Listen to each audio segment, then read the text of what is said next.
Are we live? I think we're live. Let's see. Are we live? Is there anybody out there?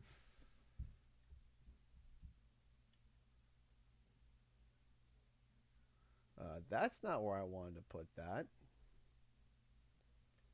I wanted to put that there. That's better. You're live. Hello. Buongiorno. Hey, everybody. How's it going?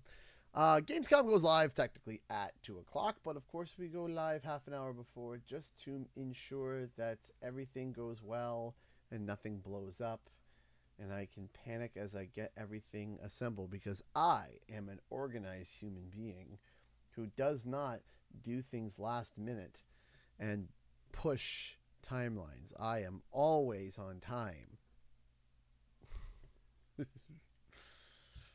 I've never done that once. Never.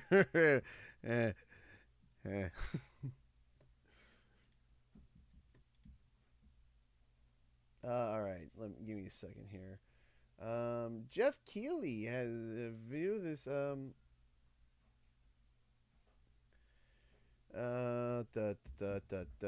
me see. Watch live now. Ah, my ears.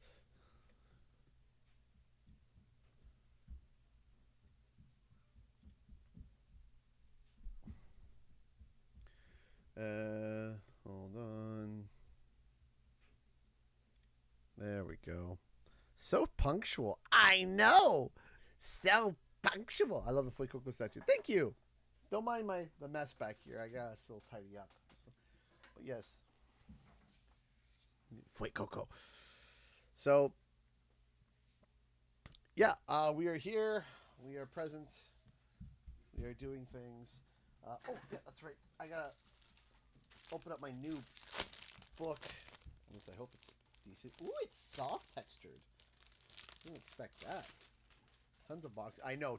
That's all merch. That's all merch that we gotta find a new place for our stock, because merch stock is a little all over the place right now, and we're still trying to figure that out. We're still unorganized, and we're still sorting life out in general. So hi everybody, how's it going? Okay. Do I have a pen? That depends.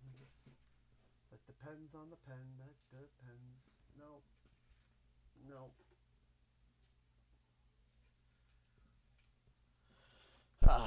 Thank you everybody for tuning in by saying that my WoW guild cleared the season's last raid last night, and I've been excited to see this new expansion. So if I start screaming, let me have this. Of course, you may have it.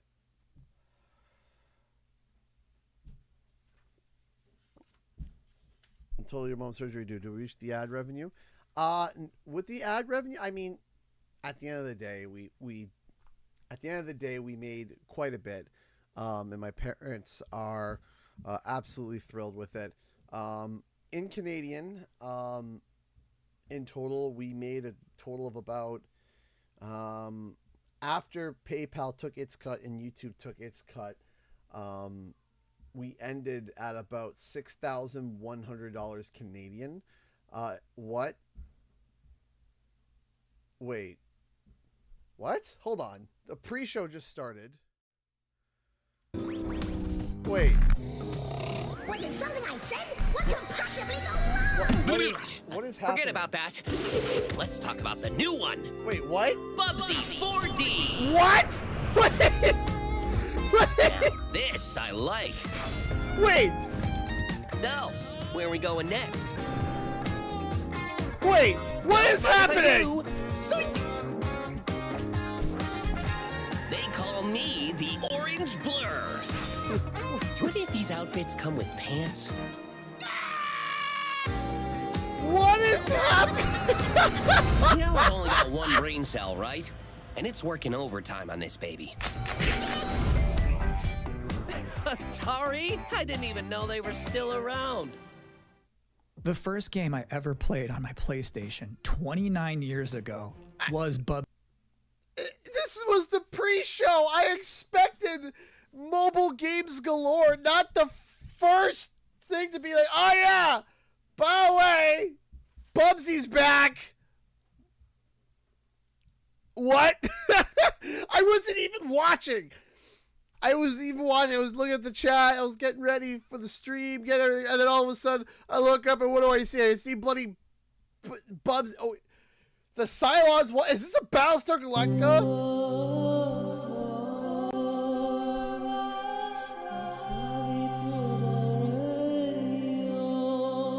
Chills. I haven't heard this music in almost a decade.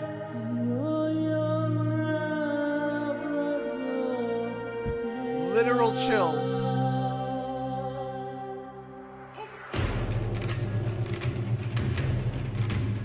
Oh my gosh. I haven't seen anything for Battlestar Galactica in how long?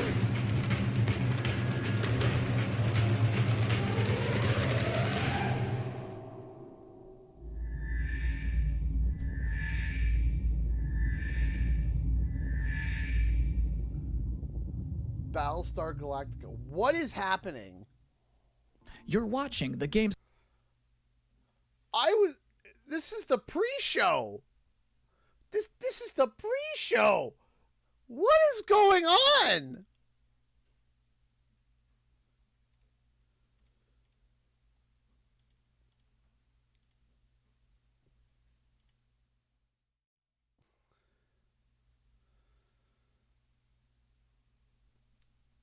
Will Spyro show up? I don't know.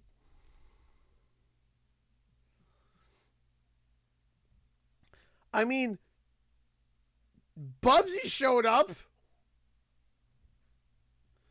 I don't know how, but Bubsy showed up.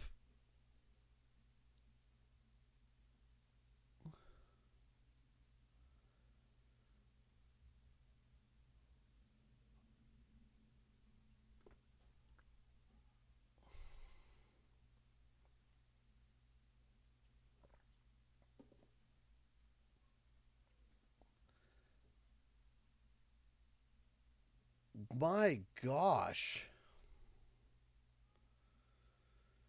It's currently muted. Yes. Hold on. I was exaggerating a little bit when I said this pre-show is filled with exciting and really good trailers because it's my job. Normally you'd be right. However, sometimes a trailer is actually just unmistakably exciting and really good, like this one. What is this pre-show?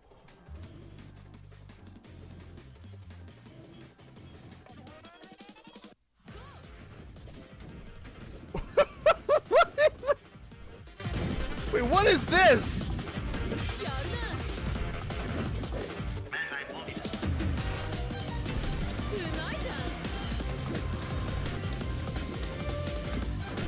What am I looking at? What is this pre-show?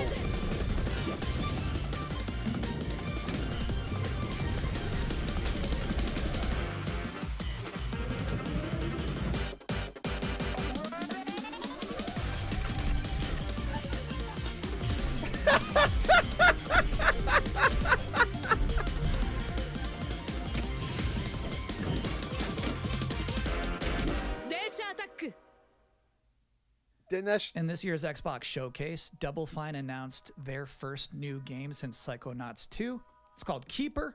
And joining us tonight in a recently pre-recorded interview is the game's project lead, Lee Petty. Hi, everyone. Thanks for having me. I'm so excited to have you here. So you showed a first look at gameplay of Keeper. The game itself is about the lighthouse, but also the bird as well, right? This duo. And I'm curious about whether that was conceptualized first as like imagery. Okay. What is happening?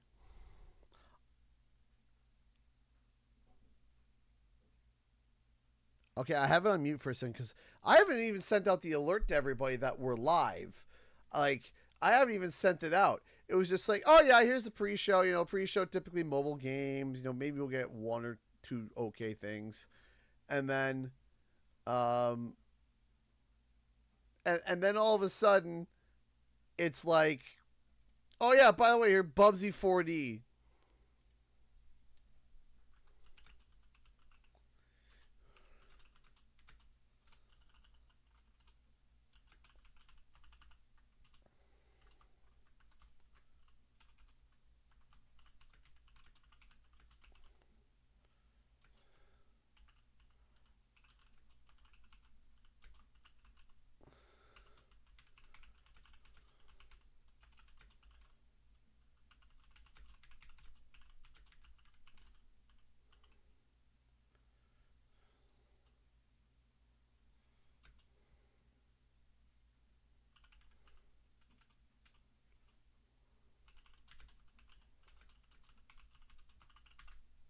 Here, I'll unmute this for everybody. Keeper.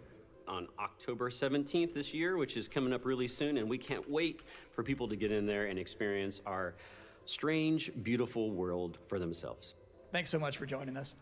Thank you. Well, that was a great interview. And if you thought this pre-show couldn't get any more masculine, buddy, watch this. At last, Castle Grayskull is mine. What? So fast, Skeletor. Whoa, what's happening? Masters of the Universe. He-Man and the Masters of the Universe, Dragon Pearl Destruction coming soon to all platforms. Yes, it's He-Man and the Masters of the Universe, Dragon Pearl of Destruction. Intense beat-em-up action that puts the power in your hands. Grab a friend and fight for Eternia with 4 playable heroes. Classic arcade controls. It's powered-up pixel perfection for your gaming console or personal computer. What am I He-Man watching? and the Masters of the Universe, Dragon Pearl of Destruction, coming soon. Volume From low? Limited Okay, Run we Games. can adjust that. Thanks for joining us here at the Opening Night Live pre-show. We're only about halfway through. It's a sufficiently chunked up show. And just to prove my point, here's a new trailer for Absolum. Absolutely.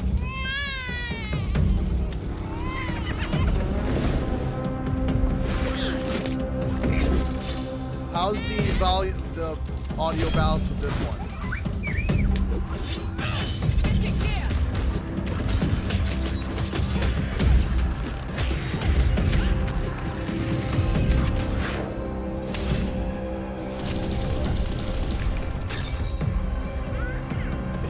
Baby food.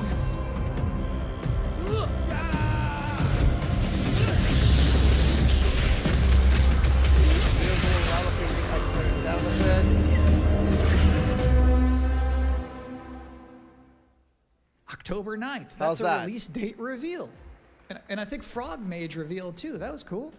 Now, if you'd like to take a break at this moment, maybe grab a water and some snacks, I really can't recommend it. Here's a brand new look at Long Gone.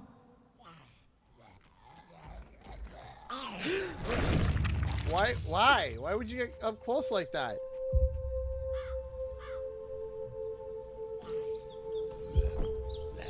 There we go. It's a smarter choice. What did they do? Weld these things on?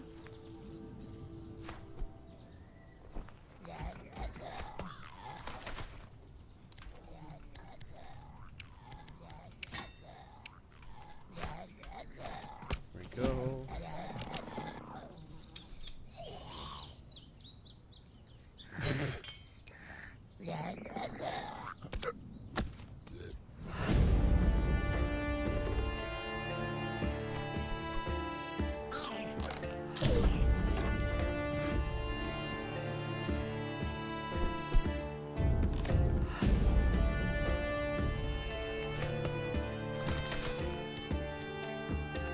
I'm almost ready, guys. No, okay. Is it possible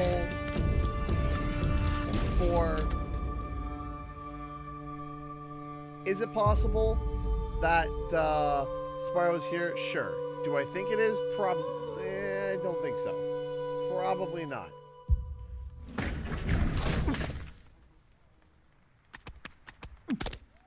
Sometimes, frankly, I'm impressed by the amount of nice worldwide reveals they book for this show. Here's another one. Jeez, they're just like from the creators of Ghost Runner. Buddy at the front there, What'd you miss? You missed Bubsy 4D, an anime train game, and He-Man and Absalom, and another game that I just missed. I typically try to write these stuff down, but I didn't expect to get my face blasted with actual quality content right from the get-go. So it's my bad, I guess. Jeez. I did not expect it.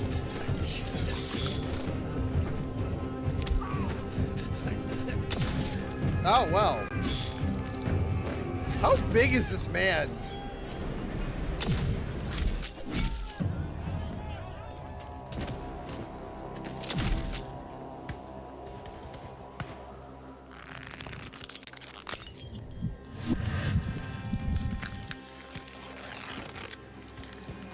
You see, this would be the time that you turn around and start to run.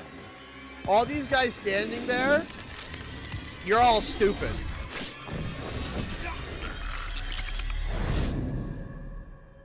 When that arm turns after you shot them, you run. You run. Far, far away.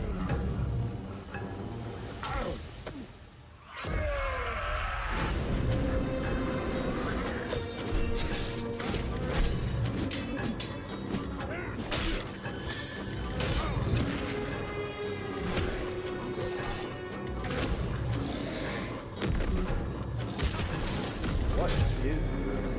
Interesting, like, what am I looking at? What is this?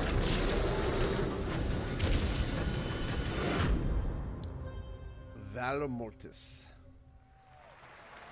So it's my sworn duty as pre-show host to make people excited about Gamescom opening night live. Thing is, you can't just tell someone to be excited. You can't just say, y'all excited, and expect people to start clapping. You have to give them a reason to be excited. So, here they are, the top 10 reasons to be excited for Gamescom Opening Night Live 2025. Number 10, hearing people make noise when someone asks if they're excited. Number 9, a new trailer from The Outer Worlds 2. Number 8, the emotional adventure of seeing a new game for the first time and not knowing if it's free to play or not until the end of the trailer. It's anyone's guess these days. Number 7, Ninja Gaiden 4 is showing up. And every time there's an Azuna drop, someone in the audience always goes, yeah! Number 6, knowing there's no Silk Song, understanding there's no Silk Song, but still thinking, what if there's Silk Song? Number 5, Ghost of Yote is in this? This PlayStation just had a 19-minute gameplay blowout. You have to wonder what they've been saving for Gamescom. Is that Wolf gonna do something crazy? Number 4, Silent Hill F going full freak mode. Jeez. Number 3, watching game designers develop their public speaking skills in real time. Number 2, the worldwide reveal of Call of Duty Black Ops 7.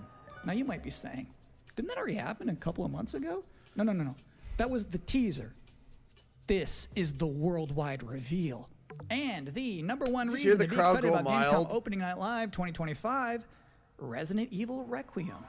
So they just announced this at Summer Game Fest, and then they said, see you at Gamescom. Well, look at the time. It's Gamescom. Or it will be in a matter of minutes. You're still in the pre-show. But how about a new look at Planeten Verteidigungskanonen Kommandant? Please don't tell me. Good morning, Commander. The cooperative state has honored me with the supervision of your well-being. Get you back up to speed before our lives are on the line.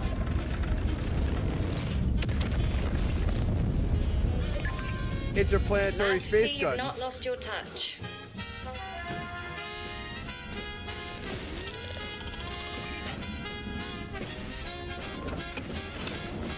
Is that what this is? This is just you blow things out of the sky? Multiple separatist vessels approach. They wish to eliminate this facility. Destroy them before they do. I mean, it's kind of cool.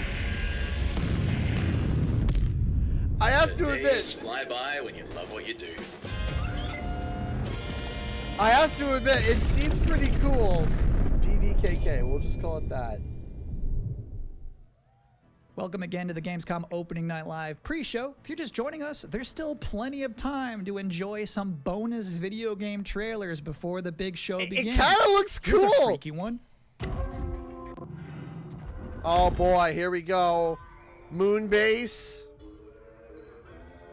We'll start the gun counter on the real show.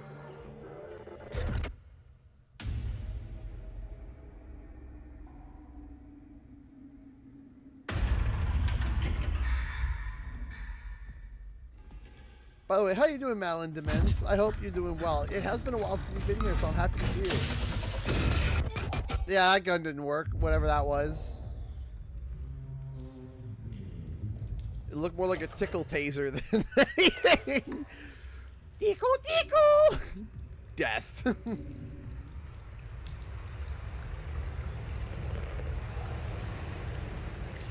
the tickle taser!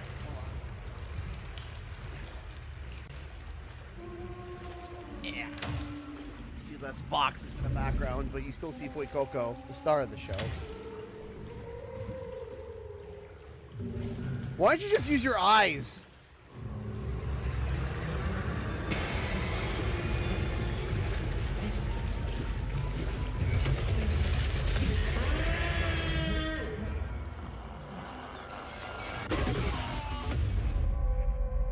Routine. My Canadian brain initially thought that said poutine. I was supposed to say, oh! Interesting fact about that game, they actually created that whole environment by 3D scanning the entire bathroom of Jeff Keighley's mansion. Now, we've got 3 more videos and not a lot of time left before ONL begins, so next up, 2 trailers back to back. Dope. Millions of souls pour into the underworld every day. You're no different. My lord, he's here. Hi. I bid you walk the mortal world once more. Hades? Fallen leaves return to their roots. You shall gather the souls that stray. I've watched over this city for ages, and every name in your scroll of death.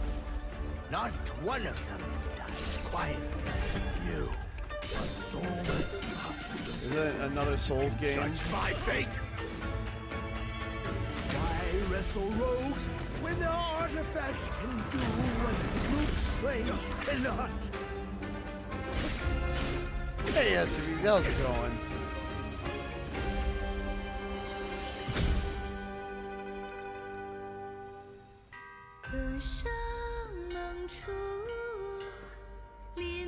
She's gonna turn into something monstrous, probably. Yeah. What? A soulless husk?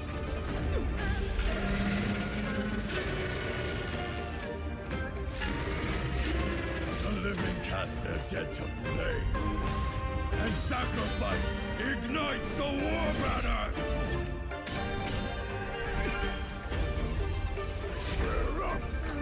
Here we go again. Hear the voice acting of that guy. Here we go again. Oh.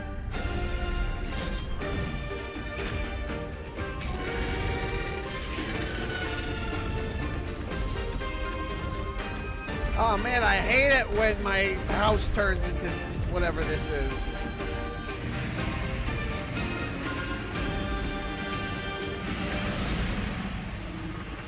If you know not life, how can you know death? Swords of Legends.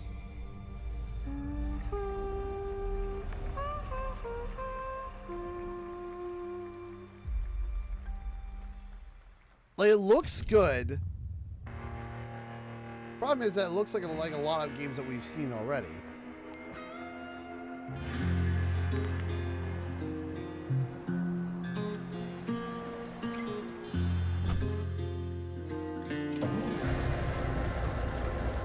boy. Is it Truck Simulator? Ah, man. I'll bring that heat. I'm riding night and day. Oh, night and day. Ain't got no master. I love. Ain't got no king. I'm riding night and day.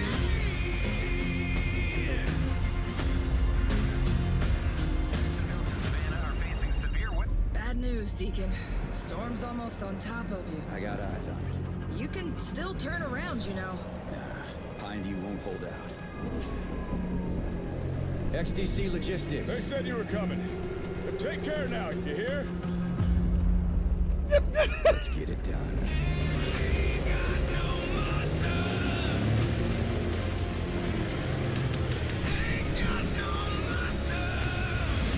Oh, man.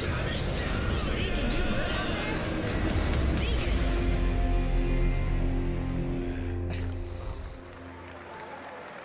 I'll give you a moment to catch your breath after that. But to be honest with you, that was not the last King of the Road you're gonna see in this pre-show. I've got one more trailer for you, a brand new reveal for Sonic Racing Crossworlds. Oh, wait, what? Oh, what? Okay. All right.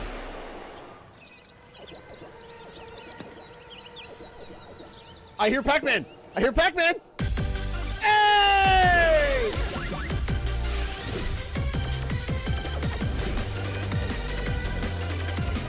Pac-Man World Repack 2! Oh, hi.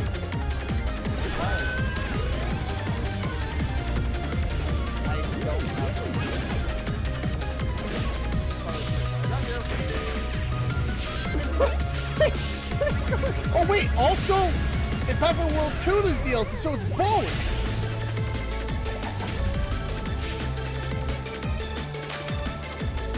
Okay, so there's Sonic DLC for Pac-Man, and then there's Sonic.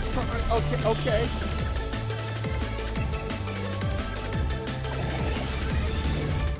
And that concludes another 10 out of 10 pre-show. Up next, Black Ops 7, Ghost of Yote, Silent Hill F, Resident Evil Requiem, even more apparently.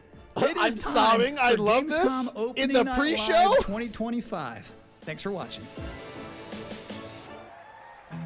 Did we really just witness not just a decent pre-show, but like an amazing pre-show? If that's the pre-show, Please welcome your host, the creator of the Game Awards, Jeff Keighley. Hey, look, security guards. Good. See, look, they got a wall so that no one jumps the stage.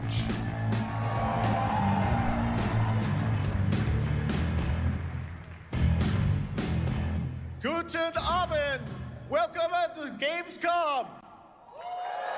Is something up with his mic? Get the switch! All right. This is opening night live. Hello, everybody, and this is the kickoff to the biggest games festival in the world right here in Cologne, Germany. We've got over 5,000 fans in the hall here at Com Messe tonight. Welcome, everybody. And by the end of the week, more than 300,000 people will walk the show floor, which for the first time has more than 1,500 exhibitors. It turns out that E3 didn't die, it just moved right here to Germany. Man, and of course, wish. there are millions more watching live around the world. No matter where you are, we're all connected tonight as one global community to celebrate the art, creativity, and joy of games, from the boldest indies to the biggest blockbusters. Today, the game industry has never been more dynamic. Clever ideas from small teams are breaking through in huge ways. This summer, Peak, a co-op climbing game created by Aggro Crab and Landfall Games, stormed the charts on Steam, and right now I can announce for the first time it has sold over 10 million copies to date. Congratulations to the team. And there's also other fun ones, like you guys have probably played Date Everything, a wild dating sim where you can romance a treadmill or a curtain. It's on Steam right now. Check it out. It's sold an estimated 500,000 copies. And all these successes prove something important. Small that people teams are lonely? with big ideas. I joke. And that brings us to one game made by a handful of developers in Australia. For 6 years, Team Cherry has been crafting Hollow Knight Silksong. It is highly anticipated and Steam's most wish-listed game. Well, tonight, I can finally definitively tell you that Silksong is 100% actually launching this year. And behind me, you're seeing some brand new Silksong gameplay, the first extended look since the last trailer in 2022. Man, the meme is dead. And starting tomorrow, you guys here at Gamescom can play a demo at the Nintendo and Xbox booths. There you go, Silksong is real. The meme is dead. And on Thursday, Team Cherry is going to be sharing some news as part of a YouTube premiere on their channel, so make sure to check that out. Tonight, we'll give you a first look at this holiday's biggest games, like Call of Duty Black Ops 7 and Ghost of Yote, plus major news on Prime Video's Fallout Season 2 arriving in December. And later, we'll have a special performance of the music of Claire Obscure Expedition 33, one of this year's most celebrated games developed right here in Europe. Plus, a brand new look at Resident Evil Requiem from Capcom. Jeez. And the world premiere of the opening cinematic from World of Warcraft Midnight from Yes, yes. Now, as always, ONL is also about surprises, and we do have multiple brand new AAA game announcements and reveals over the next 2 hours, so stick around right until the end. This is our biggest opening night live we've ever done. It feels so like it. Let's not waste another second. It all begins with this. Hey, Damien, thanks so much for becoming a $5 member. Whoa, what is going on? It brings me such satisfaction to see you here. A witness to my work. You will know fear.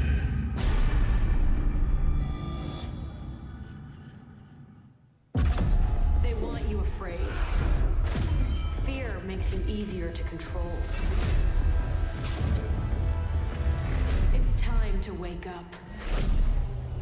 This is odd. Your streets shall once again run red with your blood. Raul Menendez ignited global unrest on an unprecedented scale. Menendez is a terrorist. We're bringing peace and security to the world. Oh boy, are we bringing back advanced warfare? Stop looking backwards, Dave. What matters is what we do next. A lot of people counting on us for answers.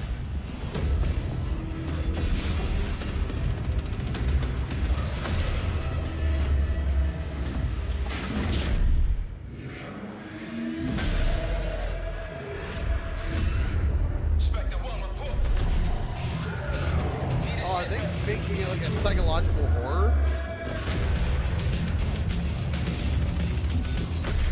This isn't real. The hell it ain't!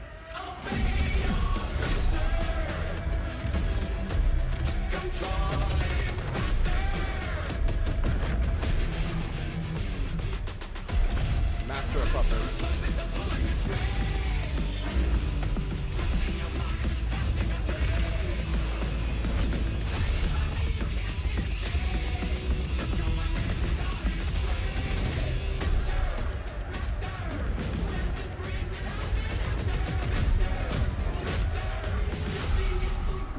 Pull it together, man! So eager to leave, David. Killing the man is a hell of a lot easier than killing the idea. You were never cut out to be a Mason. No more games. This ends now.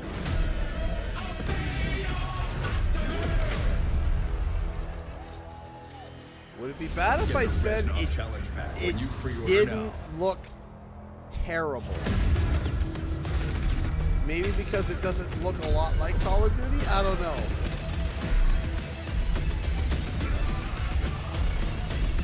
Top down.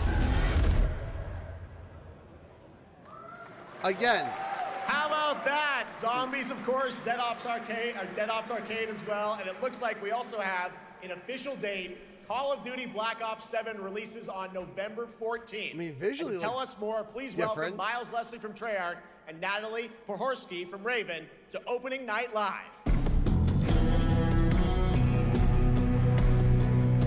14. Sorry. Also, yeah, gun counter 1.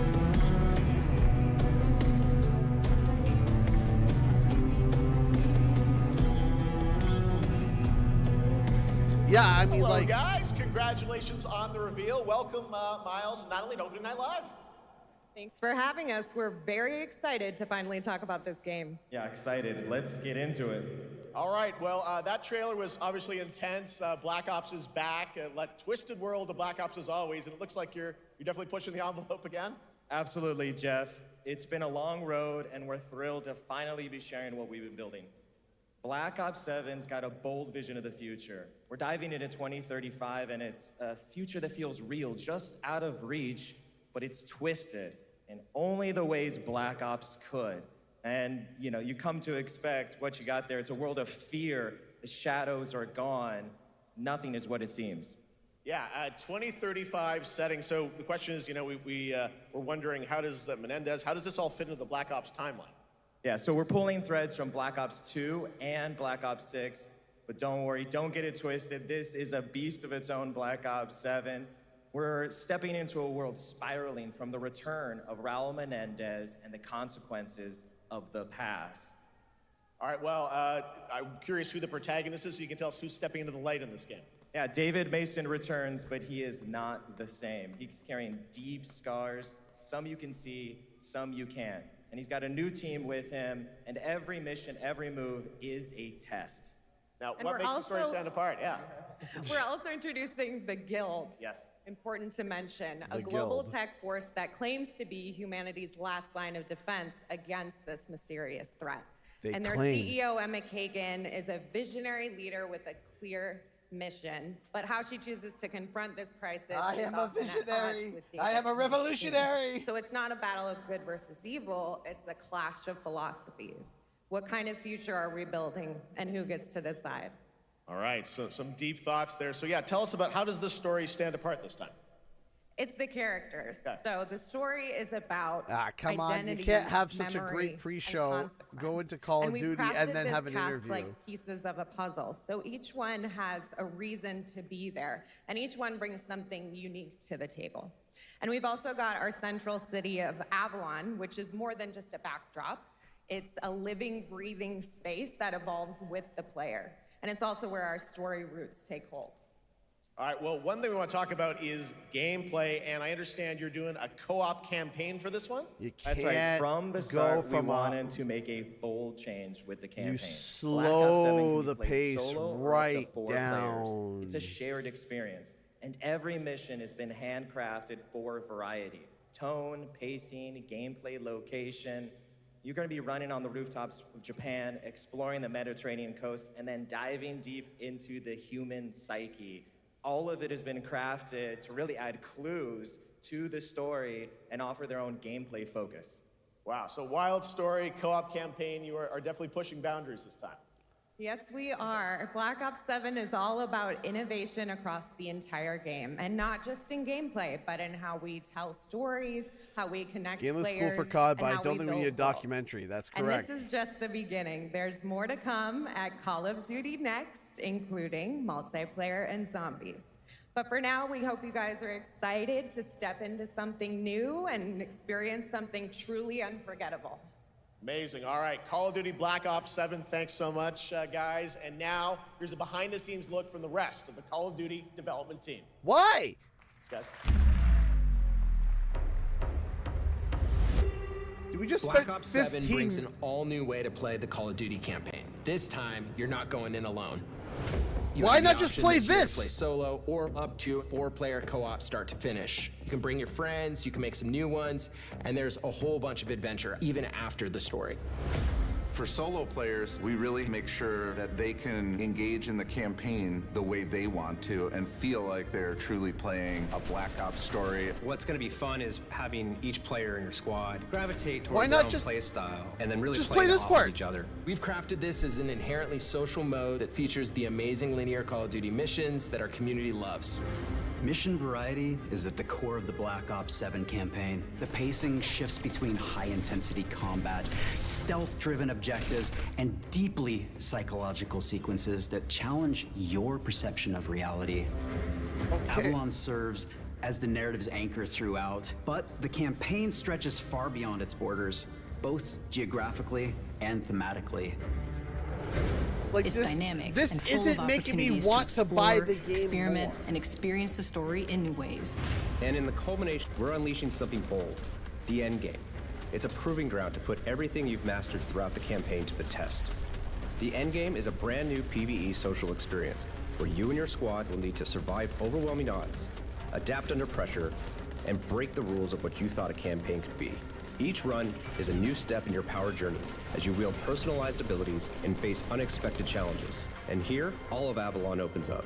It gives us a lot of freedom to have some fun with the gameplay mechanics, player movement. Players really can turn the map into their playground. This is your chance to explore the world beyond the mission.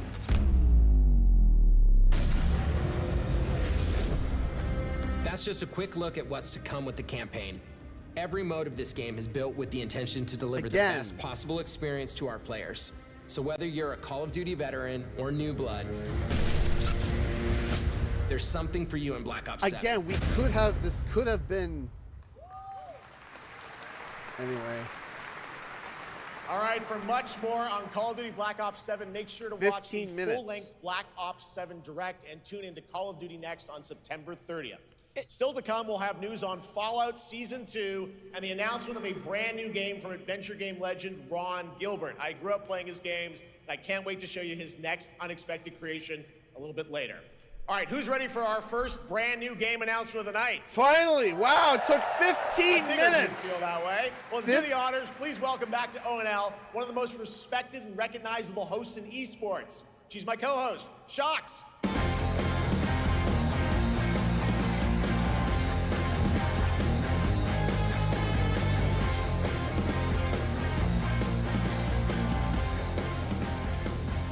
Hi everyone, thank you so much, Jeff. It is so great Welcome to be back, back Shox. here at Gamescom and ONL. I just had so much fun last year that I had to run it back. And let me just say, we have an unbelievable show for you tonight. And now, without further ado, it's time for our first new game announcement at ONL. Okay, Please so if enjoy. she's announcing it esports, it's probably a multiplayer game, maybe? We'll see. Have forsaken us. Here we go. For fear of the coming darkness. That's a lot of corpses. Consumes all but you, lamp bearer. Something stirs within you. Something ancient. Powerful. I feel like we've already seen this. Hungry. So I ask you, will you harness this darkness within and deliver unto our so-called lords retribution? Lords of the Fallen, maybe?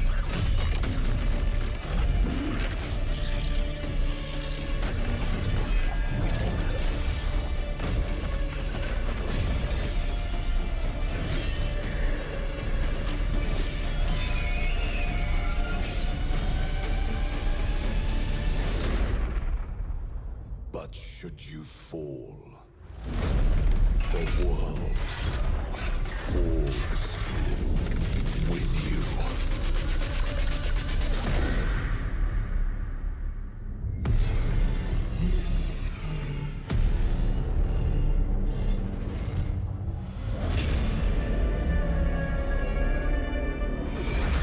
Lords of the Fallen. Yeah, I called 2. it. Lords of the Fallen. Wish list now. wish list now.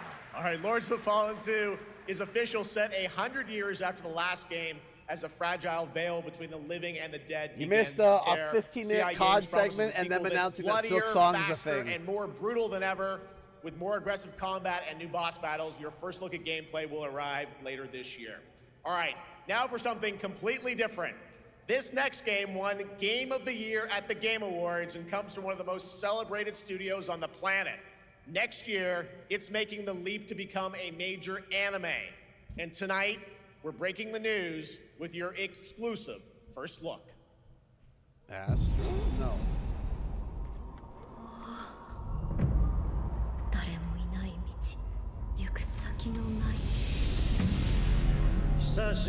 One Game of the Year, Sekiro?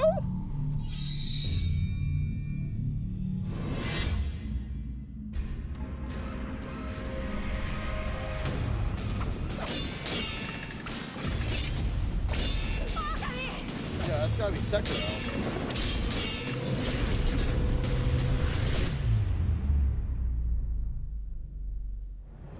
Oh, wow. Yeah.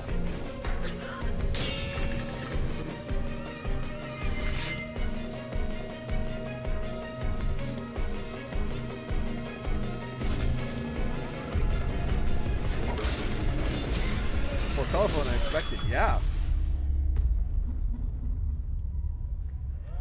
Okay. Interesting.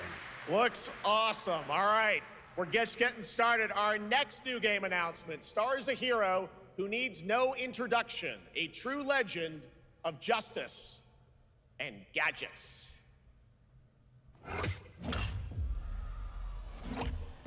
It's another Lego Batman game? Traveler's Tales.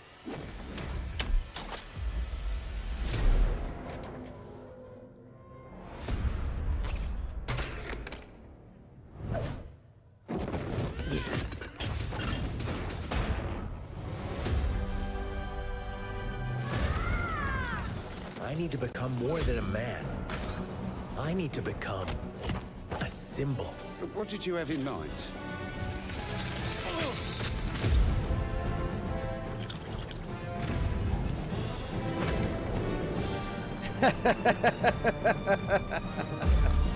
It's even got the stealth.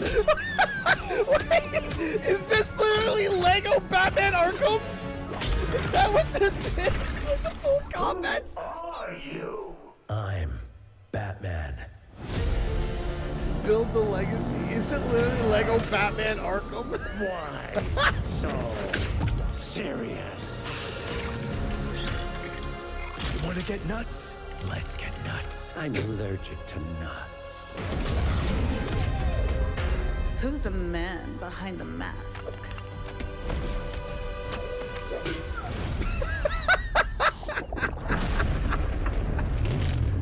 The frying pan font. It's literally Lego Arkham. It's literally Lego Arkham.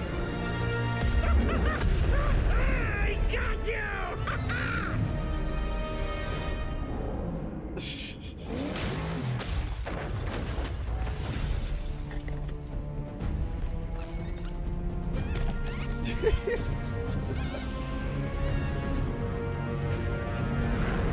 Legacy of the Dark Knight. Oh, you think darkness is your ally. You merely adopted the dark. I was born in it. Molded by it. Who put that there? I could have really hurt myself. Hey! Molded by it.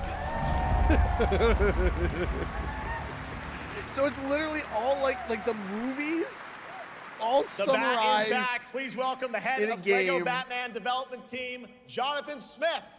That's awesome. That's awesome.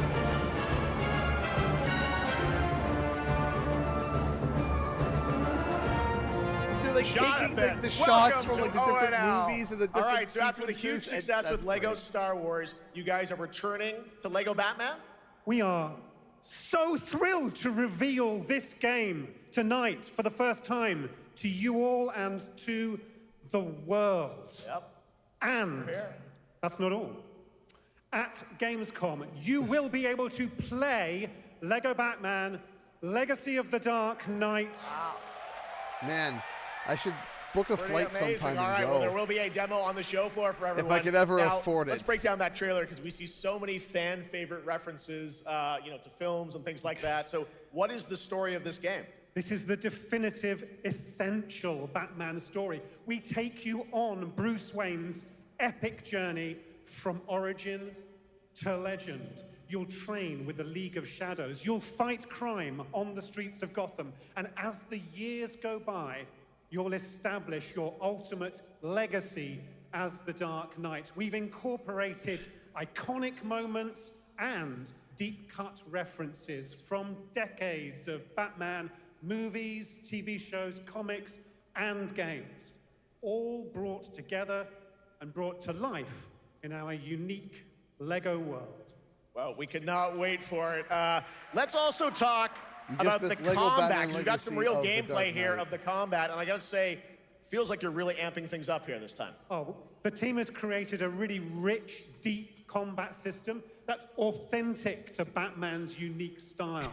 So surrounded by enemies, you'll pull off powerful attacks, counters, and takedowns. You'll use cool gadgets like batarangs It's funny, my to legit, stun interested. enemies Thank you, and the legit back claw watchers. to As am reel I. them in.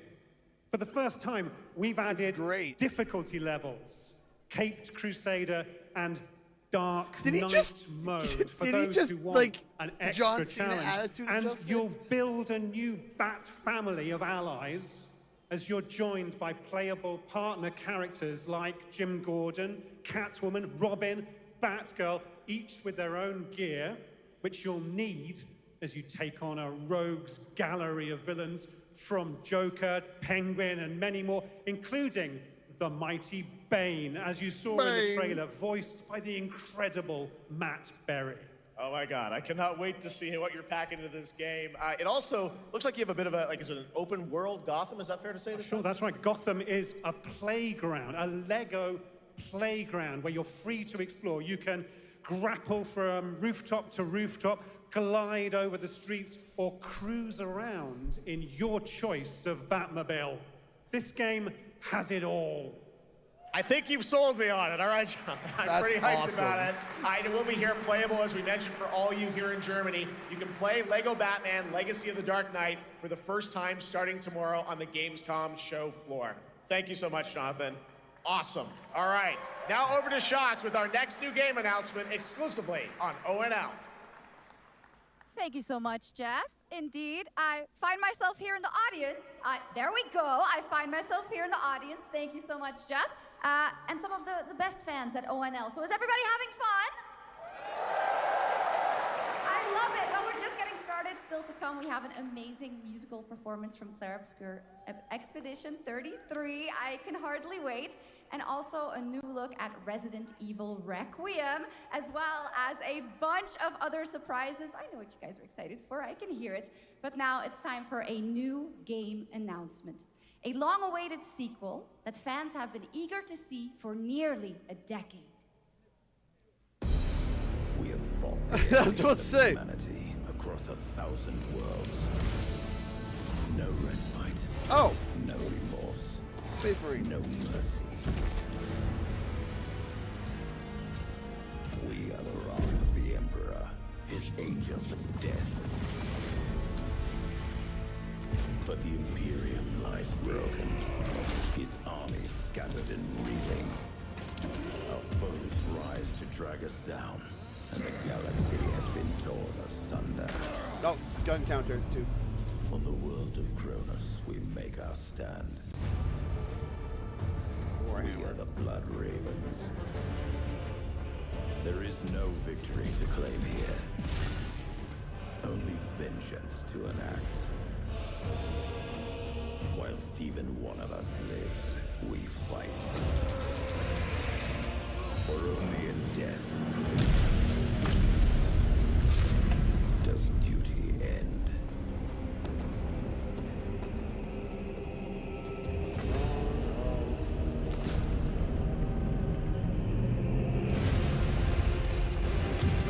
See, what he said a highly awaited sequel for almost a decade. I was just like, nah, it couldn't be. It wasn't, but it got my heart for a second. It got my heart.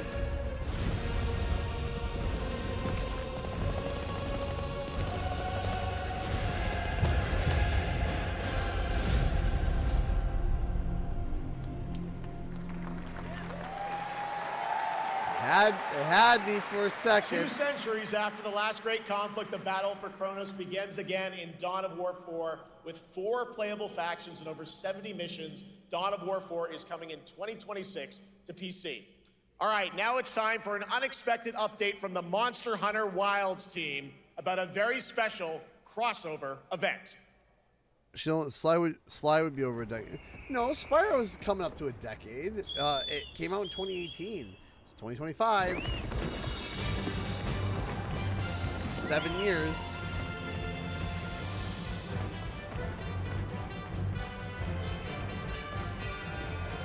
Boy, Coco enjoys everything.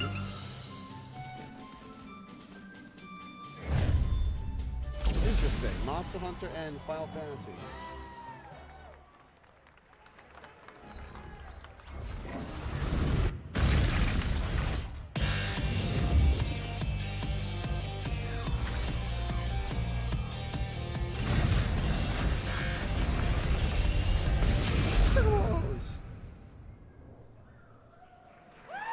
Cool. Final Fantasy has been pushing the crossovers. We saw them have like a Magic the Gathering. All right, crossover. To tell us more, it is my great honor to welcome 2 very special guests together on stage. Ryozo-san from Capcom and Yoshi P from Square Enix. There's Yoshi P.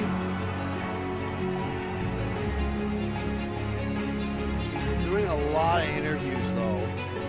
A lot of interviews. Show is only 2 hours.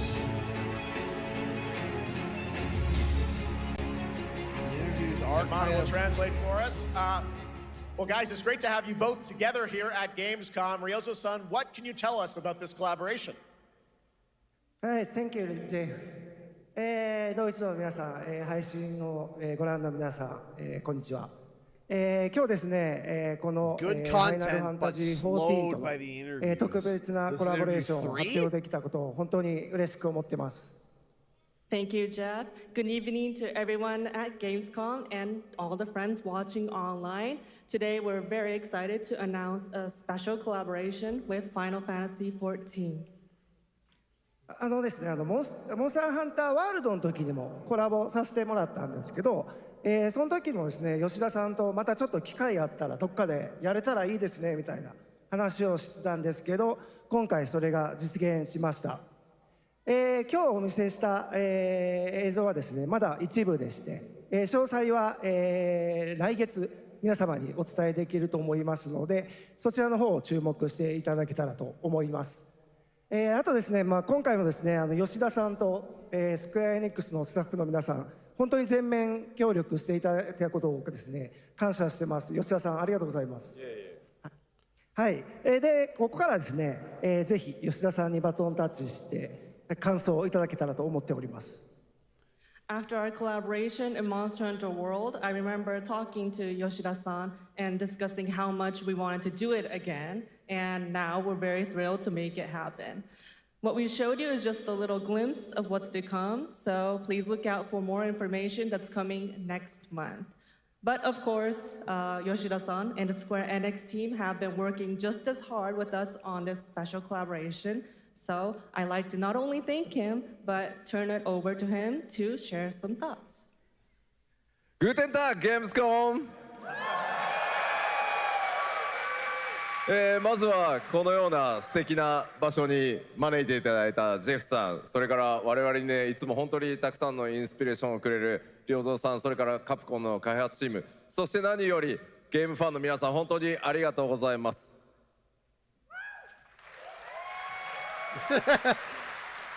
Guten Tag, Gamescom. First of all, I'd like to thank Jeff for having us here and Ryozo-san for all the inspiration, the Capcom team for working on this special collaboration, and to everyone enjoying our games. Thank you so much. まあ今良三さんの方からもちょっとご紹介いただきましたけど、まあモンスターハンターワールドの時にもご一緒させていただいて、今回それに引き続き第2弾ということで、モンスターハンターワイルズとも、我々クロスオーバーと呼んでですね、全面協力して、コンテンツ開発してきました。As Ryozo-san mentioned, we worked together on Monster Hunter World, and we wanted to make it happen again, and it's happening for Monster Hunter Wilds. We would call it a crossover, and we're very happy to make this happen with all of our efforts joined together. もちろんクロスオーバーですので、ファイナルファンタジー14側にも、スペシャルなバトルコンテンツご用意しております。今日は先ほどねティーザートレーラーとしてモンスターハンターワイルズ側の映像を見ていただきましたが、我々もちょっとだけ映像をご用意してきました。Since this is a crossover collaboration, not only Monster Hunter Wilds, but Final Fantasy XIV would also be having a special collaboration content inside it. Outside of the trailer we just saw, Final Fantasy XIV has also prepared a short trailer to show you what you can get. Wow, all right. Well, thank you so much. Ryozo-san, Yoshida-san, here's the trailer.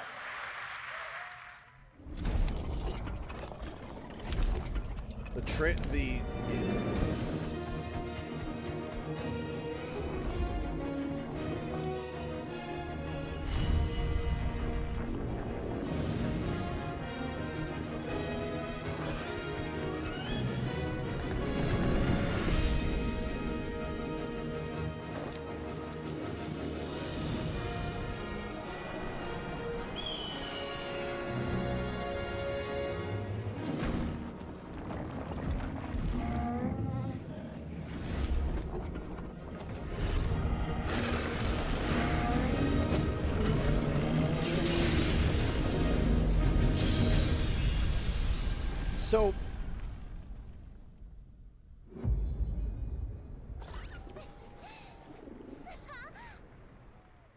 I'm hoping that we can get rolling without so many interviews. Like, let's keep it going. The interviews are slowing things right down.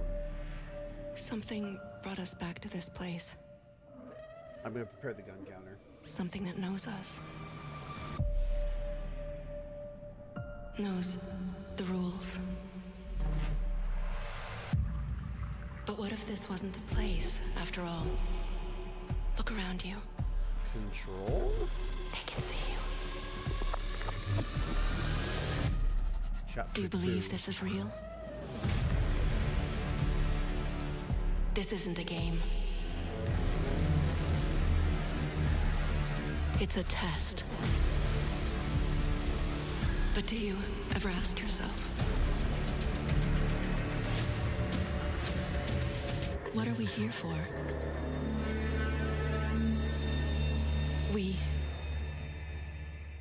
We're here to play.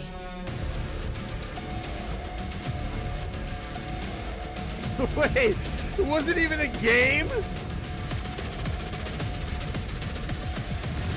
Are you ready to play?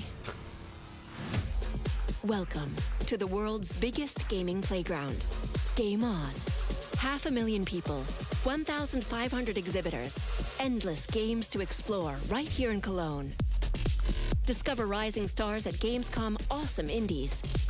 Step into the cosplay universe, on-site or online. Watch, join, become the hero. Experience live shows, esports battles, and creator events in the Gamescom event arena. Not in Cologne? Go to Gamescom.global. Stream the highlights on Gamescom Now. Vote in the Gamescom Award. Or dive into our Gamescom studio on Twitch and YouTube. And of course, we're here to play. Join the fun in our community RPG, Gamescom Epics. Man, I would love to We go. care. Gamescom runs on 100% renewable Sometime. energy and puts accessibility first. The whole city joins in at the Gamescom City Festival. It doesn't stop there. The whole world comes together, not only here in Cologne, but also at Gamescom Latam, Gamescom Asia, and beyond. Welcome to Cologne. Welcome to Gamescom. All over the world, And now, keep on watching Gamescom Opening Night Live. How much time left? An hour and 20 minutes, approximately. I'm ready to game, all right, and that was only a glimpse of what is to come here at Gamescom, the biggest playground in the world, and what it has in store for you. We're here to play, and the fun is just getting started. So, Jeff, what's next? Is it anything good? I think it's going to be good. It's going to be a video game, I can tell you that much. Last year at the Game Awards, well, this one wasn't a video game, Jeff. The return of one of Capcom's most don't iconic assume, action series, because we did. And tonight, we take the next step on that journey. Here's a brand new look at Onimusha, Way of the Sword, coming in 2026.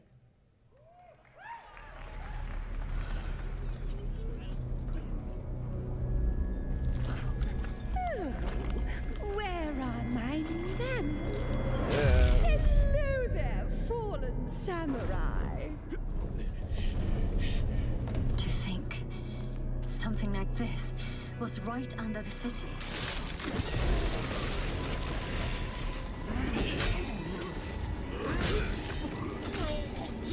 What fearsome power!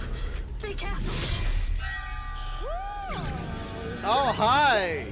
And after everything you and your awful kind put him through, too. Man, that's a neck. Left out. Here, let me show you something to cheer you up. Thanks, I hate it.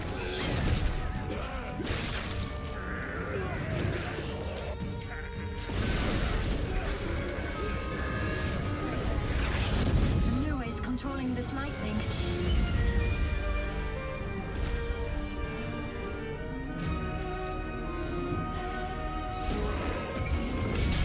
I don't have time for these stupid games. I'm terribly sorry. Anyway, do enjoy.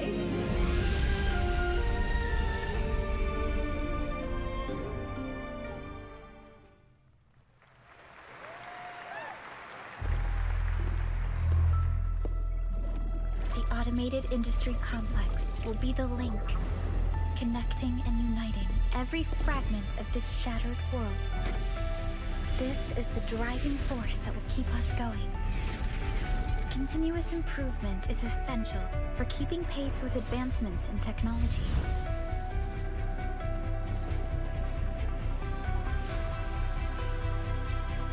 Enfield. They don't simply talk about our dreams. We do what we can to make them a reality. All operators accounted for. The team is ready for the mission. Yeah, what am I looking at here?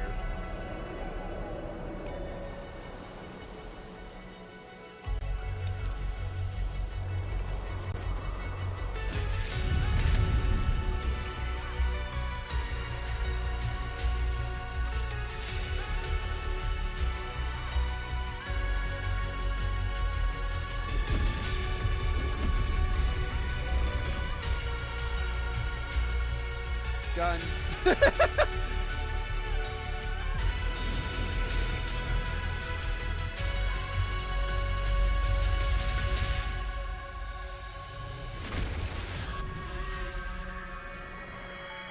Enfield. Oh, it's a mobile game.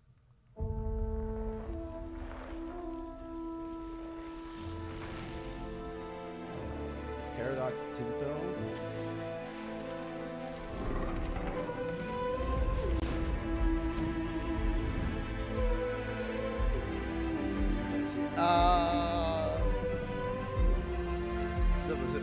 Civilization? No?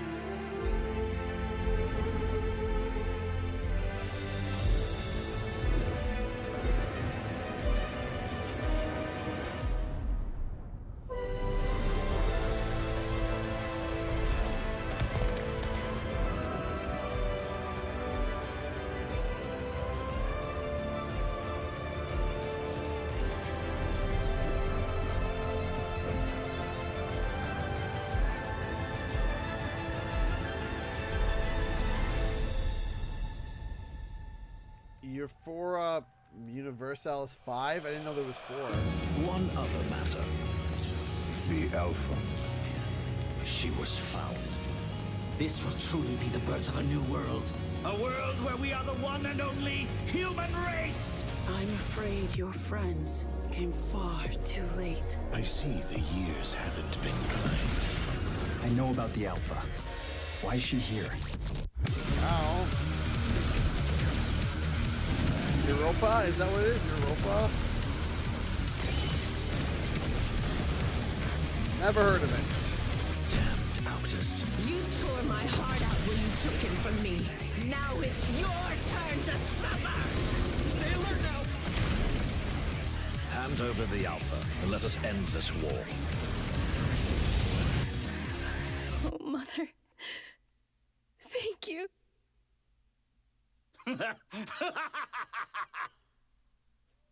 Your sole directive is to now serve and comply. Do you comply? No. Oh boy.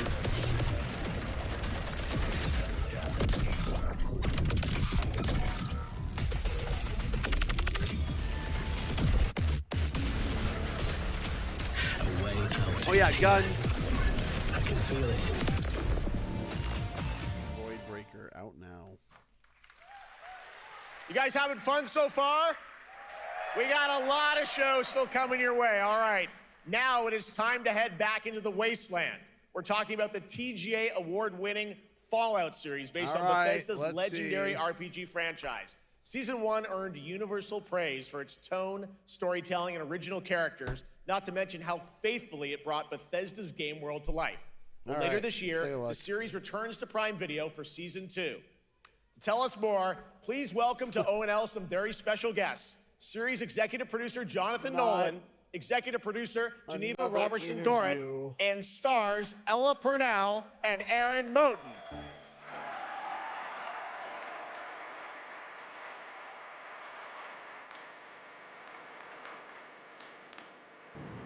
Keep getting these interviews that are just slowing everything down.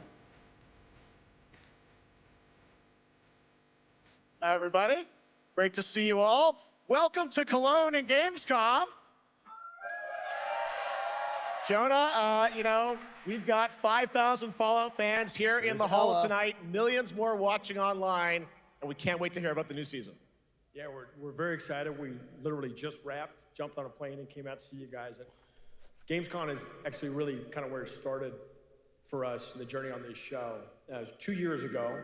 We asked Todd Howard to come here and show the very first footage that anyone had seen anywhere of the first season.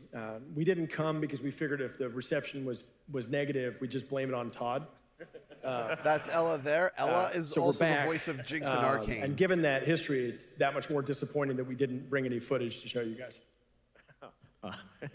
Well, let's talk a bit about Season 2. As we see behind us, it looks like we're headed to New Vegas, right, Janelle? Yes, Lucy and the Ghoul ended last season dealing with a lot of family troubles. So we thought it would only be right to send them to the most family-friendly town in the wasteland to go deal with their shit. And along the way, we're really excited to take them all to some of our favorite locations from the game. Oh my God, yeah, it's such a classic game, and we're very excited to see what you have in store for us for Season 2. Ella, it's great to see you again. Thanks for coming out to Cologne. Hello. Last time we saw you was at Game I Awards can when hear Fallout won. Jinx. I can hear You were her. up against yourself in It our is game. wild. You won for Fallout. Congratulations. We want to talk about Lucy's journey in Season 2. You know, how do you think her exposure to the wasteland is going to sort of affect her Vulture sensibilities this time? Yes, the question is, what is she gonna do when she finds her dad? Is she gonna bring him back to her vault and give him justice, or is she gonna give him wasteland justice, which is the Ghoul's justice? I think a central question of the season is whether Lucy will transform the Ghoul or whether the Ghoul will transform Lucy, and how much they will influence each other. Okay, I like it. Aaron, I let's can talk a bit still about hear Maximus. He went through Jinx quite an evolution through last season. everything. I can now still that hear Lucy her. and Ghoul are kind of heading to New Vegas. Tell us about Maximus. How does he get deeper into the Brotherhood of Steel this season? So deep. Yes. So Tell deep, us more. Jeff. Yeah, when we first met Maximus, all he wanted was to be a knight. And now, in very Fallout fashion, it's a little bit of a careful what you wish for moment. So here he is now with this newfound status, trying to make the world a better place in extremely, or I guess deeply flawed society. Yes. Yeah. All right, well, we cannot wait to see what you guys have in store for season 2. Let's talk a bit about Ghoul. Can we expect more sort of Cooper Howard flashbacks as well in season 2? Yes, absolutely. Cooper Howard and the Ghoul, played by the amazing Walton Goggins, definitely coming back. We have so much more to do. Obviously, we ended the last season with Cooper Howard dealing with, I think, a very common marriage problem. What do you do when you find out your spouse is planning nuclear war? And so he's going to figure that out. And as he does, he's going to uncover a greater conspiracy with huge implications for the Wasteland. All right, well, we'll look forward to seeing how that unravels. Now, season 1, of course, was known for amazing original characters that you guys built in the Fallout world. We thought that was so cool. But now that you're diving a little more directly into New Vegas, I think the fans here want to know, are we going to see any more direct ties to the video game and characters, locations in this season? Well, we're super proud of the original story that Geneva and Graham are telling. But there was one character in particular from New Vegas that I was really excited at the possibility of seeing a little bit more from. We're writers, we're no good at describing this stuff. Maybe we should, pictures worth 1,000 words? Oh. I think so. Okay, all right. Well, it sounds like then we might get to hear a little bit more Seal of season 2. Is that possible tonight? Well, I don't know, Jeff. I heard you like world premieres. We like those, right, guys? Okay, right, Gamescom? Here we go. Gamescom? All Gamescom? right, let's see it. Come on. All right, Gamescom. Here's the world premiere of our teaser trailer for season 2 of Fallout, streaming this December on Fallout Prime Video all over the world. Fallout Prime Amazing. Video. All right, let's check it out. Thanks so much, guys. Here we go. All right, let's see. I'm looking for someone. Hopefully Common we story don't around get here. nailed with Someone you care about, or you know, someone you hate? Oh, what a great question. What say you, Miss McLean?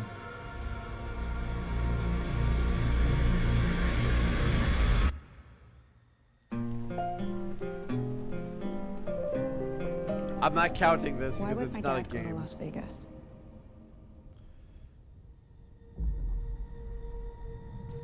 You want to know why the world ended?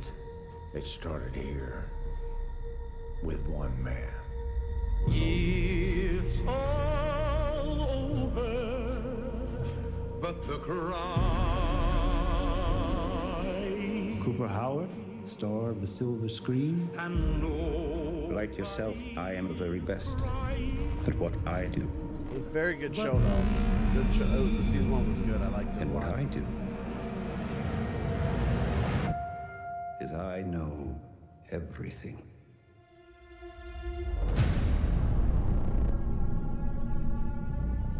I know there's a war coming. The bombs will only be the beginning. Well, my concern is turn that to you would jelly. do just about anything to save your family. I think you are actually quite a violent man. You just don't want to kill me yet.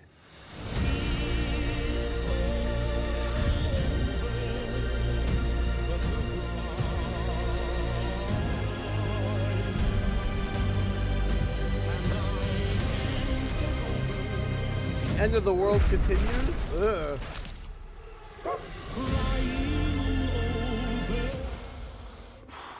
No, not this guy again. Let's get lucky, shall we?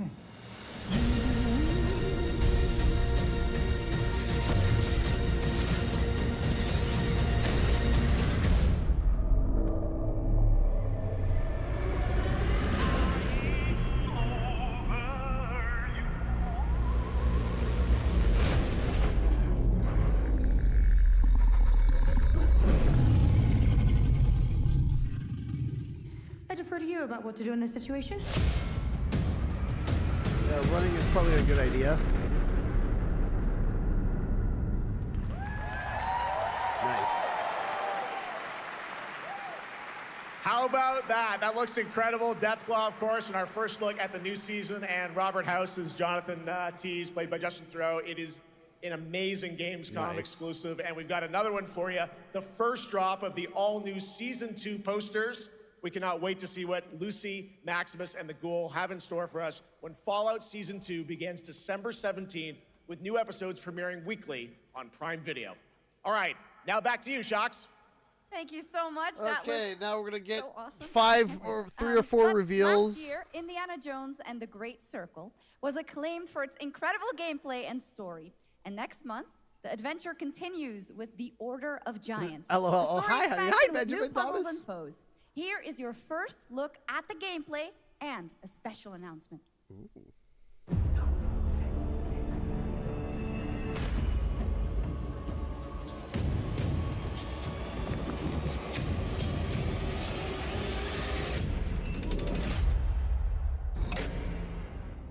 What do you know about the legend of the Nameless Crusader?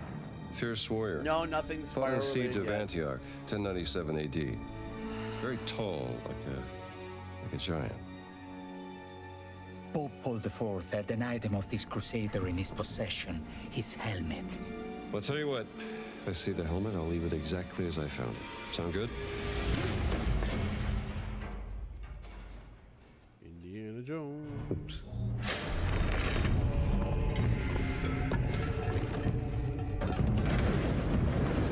Giant guardians.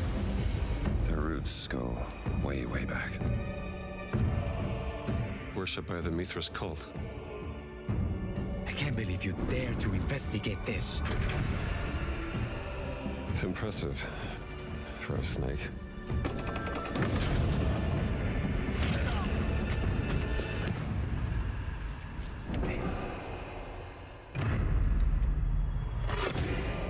It says Semper Vivus. Always living. Not dead. He's not in a tomb.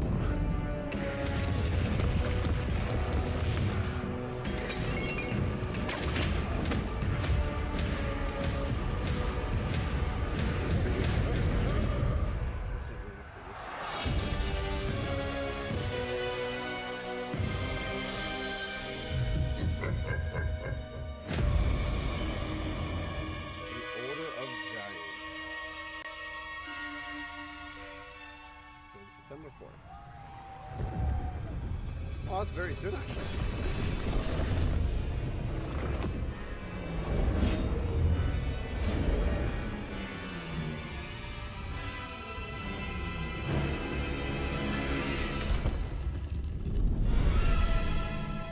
Oh! Okay. Interesting. Indiana Jones and the Order of Giants. Do not is call coming out on the September producer to talk 4th, about it. And as we just announced, it will also be released on Nintendo Switch 2 in 2026. Don't tell me. Yeah, you can clap, of course. Now, let's step into the world of Deadpool. First announced at Summer Game Fest, here is the latest VR trailer game. for Deadpool VR, which reveals more of the villains and the release date. My massive, galaxy-spanning streaming network is expanding. Nice imagery. To score eyeballs, I need talent. Now that is efficient exposition. Neil The Patrick Harris, biggest, right? baddest bastards recruited across time and space. They require persuasion. Look who it is. Spyro Gyro, a deluxe portal for 2, if you please.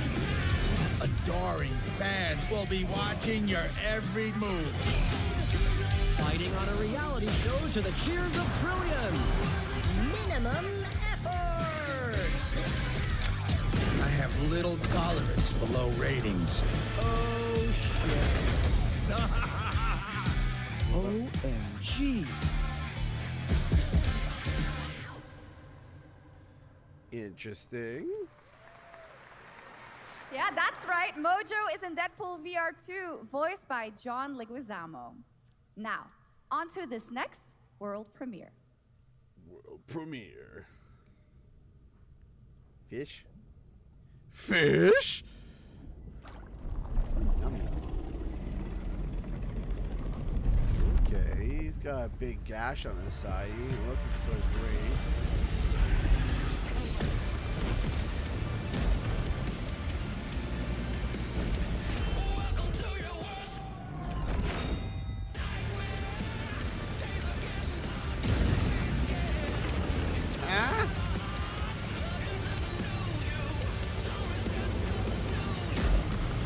World of Tanks.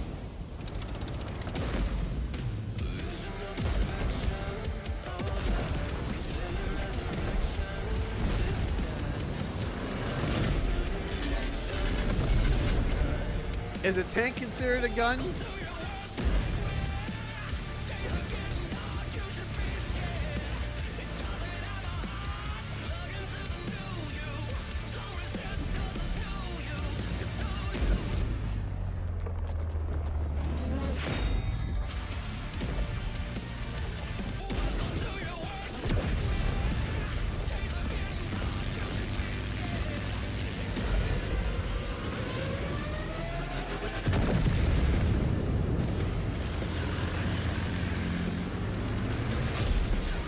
Tank's coming equipped with a minigun. All right, so we'll.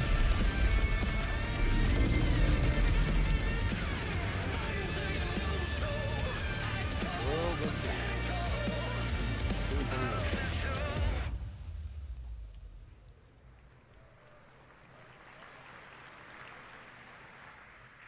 The World of Tanks Update 2.0 lands September 3rd. This is the biggest update in the game's history, featuring 16 Tier 11 tanks and tons of new and upgraded features.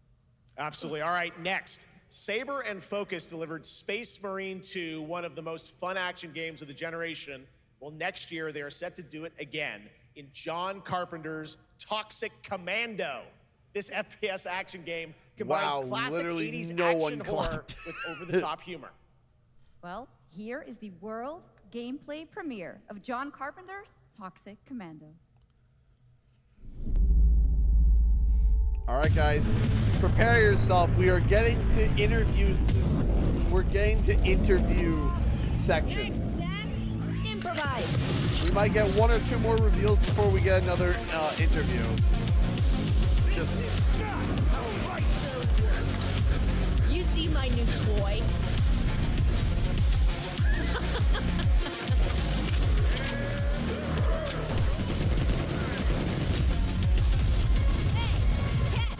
Liar, liar! Zombie on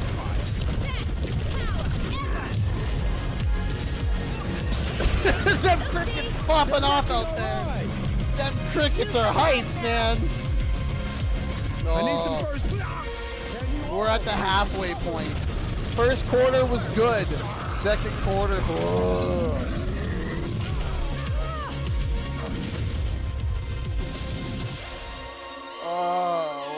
we're getting to the third quarter drag. Here we go.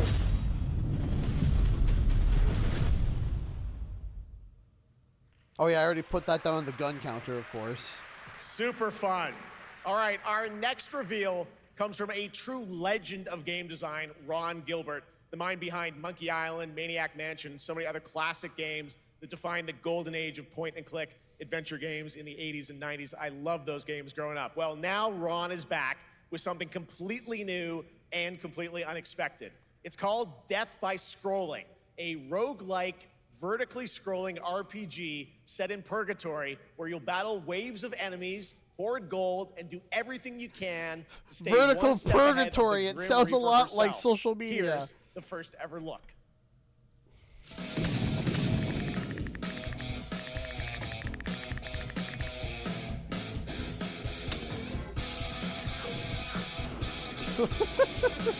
Why does this look like a Hat in Time? It's like Zelda. What is going on? Death by scrolling. Oh man, my favorite character's name is Bucket. Go back to Bucket. Let's play as Bucket.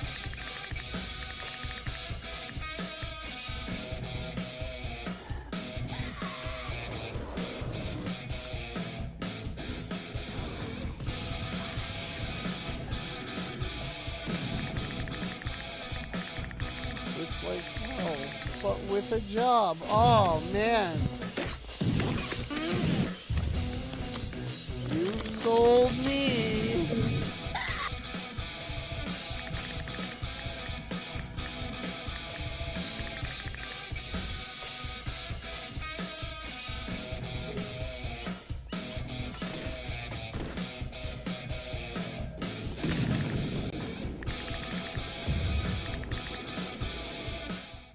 Not my thing. Not my thing. It's very fun. I've actually been playing this game over the past few weeks, and trust me, it is dangerously addictive. The screen, as you can see, never stops moving, so you're constantly on the move fighting to stay alive. A really fun game. Make sure to check it out. All right, now onto a studio known for its unforgettable storytelling. Back in 2019, the groundbreaking RPG Disco Elysium took home 4 Game Awards. Since then, Zaum, the studio behind it, has been through a host of changes, but tonight, 6 years later, those who now make up the studio are ready to give the world the very first look at their next CRPG. It's a dive into the shadowy world of espionage, where the truth can be stranger than fiction, and every failure isn't the end, but the start of a new path. I once knew a spy. Brilliant. That's a useless spy. Relentless. Magnetic.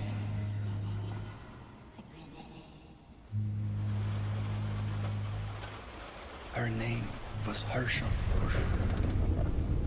Dark gold hair, a well-worn life beneath. A dandelion puff, waiting to be blown. She tried to... No Crash or Spyro yet.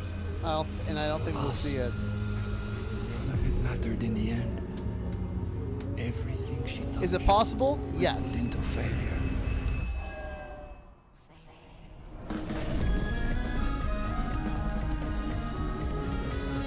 Man, I love seeing, 0.2 seconds of gameplay. 0 parades.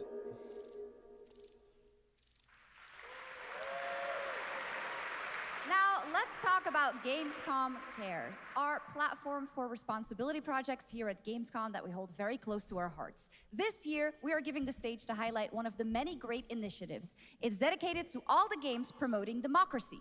We invited a developer to learn more about it, and I'm here with Jörg Friedrich, CEO of Paint Bucket Games. I from told Germany. you Hello, that we tell were us about due the game for you one made, The after Darkest 1 or Files. 2 more. Hi, thank you.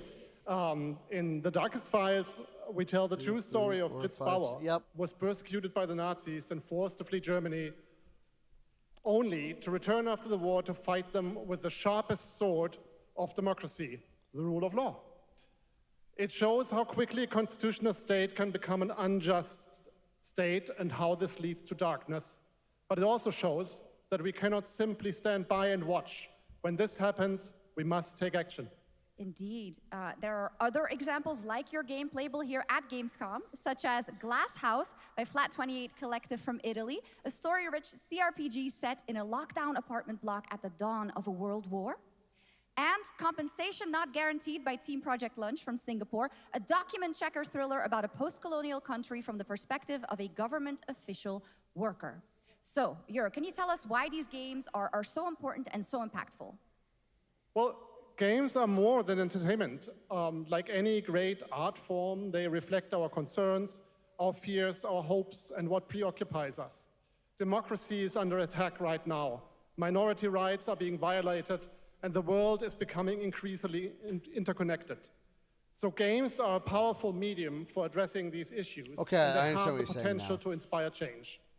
I am glad that not only are many people in the global games industry engaging in projects like this, but also more and more institutions like the European Commission or the United Nations. A very important message. Thank you so much, Jörg. And of course, thank you to all of the dedicated developers around the world who put so much heart and soul into I those thought he games, was making on the world like a little negative better. thread. He goes, Please the check world them is out, more at war everyone, and the world's check not out more all the great interconnected. initiatives I of thought he was Gamescom going Cares. like Now, more we have disconnected. much more Gamescom but had ONL messed to it come up, next. but that's It's not a very quite special it, performance so. of the music of Claire Obscure Expedition 33 plus Resident Evil Requiem. At least it was a short interview segment.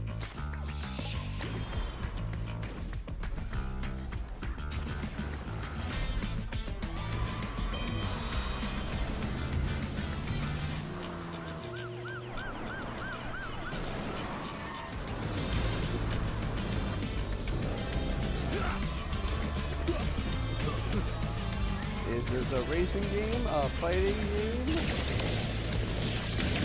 a beat 'em up. What am I looking at here?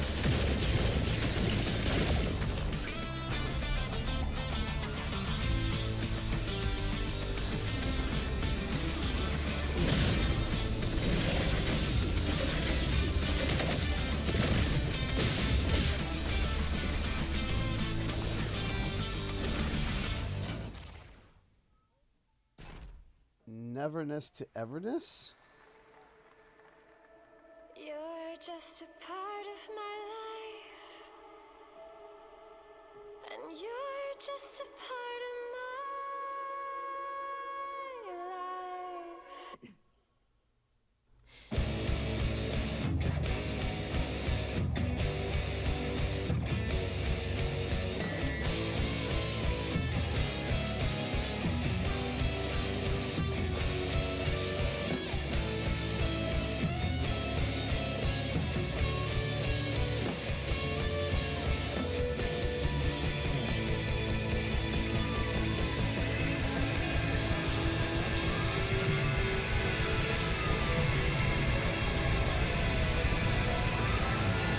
Game where music is illegal and you do crimes.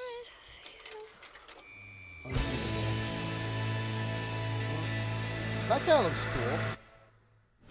After an ageless slumber, the primal flow awakens once more. Why did I looked down, I looked up, I thought it was Sora for a second from Kingdom Hearts. I was like, wait, what? But no, clearly it's not. Shisha. Such a pathetic place. Who is this guy? What does he want? I am Monsieur Big Sword. This is despicable. A power stirs deep beneath us.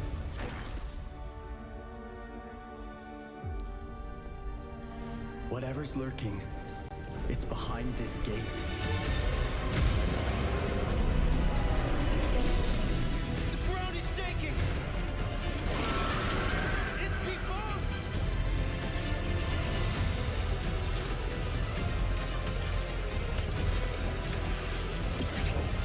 We have to take it down. How long have they been trapped in here? It's an online multiplayer game. See the top left corner, the connections and stuff. I shall break the cycle. Time for the final reckoning. Honor of King's World.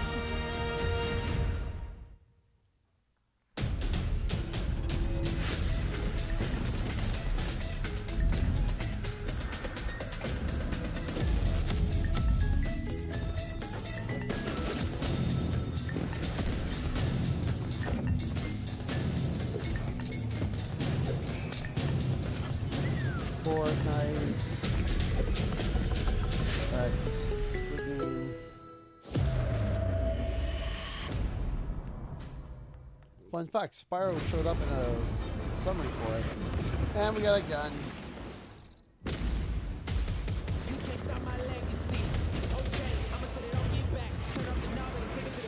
Battlefield 6. No, maybe. You can bring an army.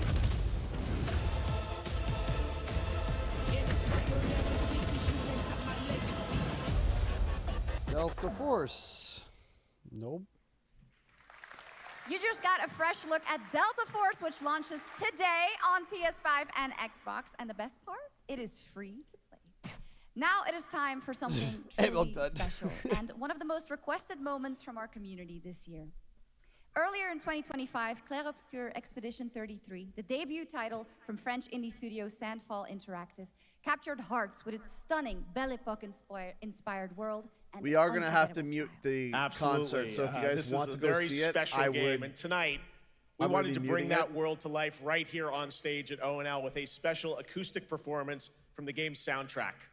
Please join me in welcoming, for their first big live performance ever, the composer of the game, Laurent Testard, and vocalist Alice Dupont-Pissier performing Alicia from Clair Obscur Expedition 33. I forgot this event was happening this month. I know, right? So did I. I haven't played it yet, but I am interested in it. If it's in the cut.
I have not played it. I want to.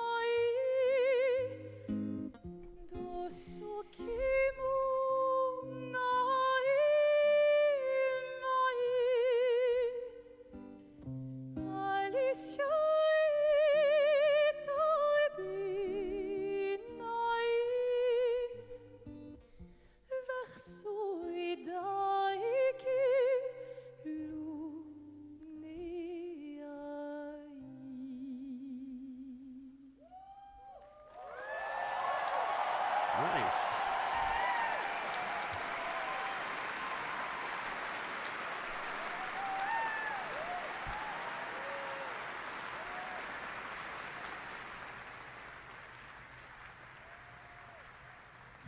It was absolutely beautiful, absolutely amazing. Thank you so much. And we have so much more opening night live right after this.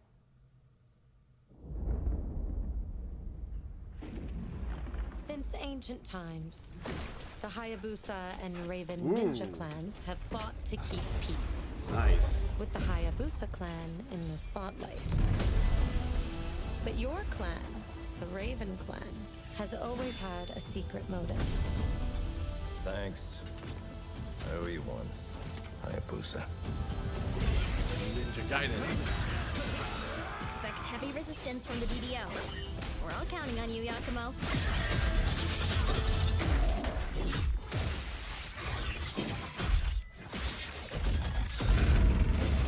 Yakumo, just focus on the hostiles for now. Meat grinder.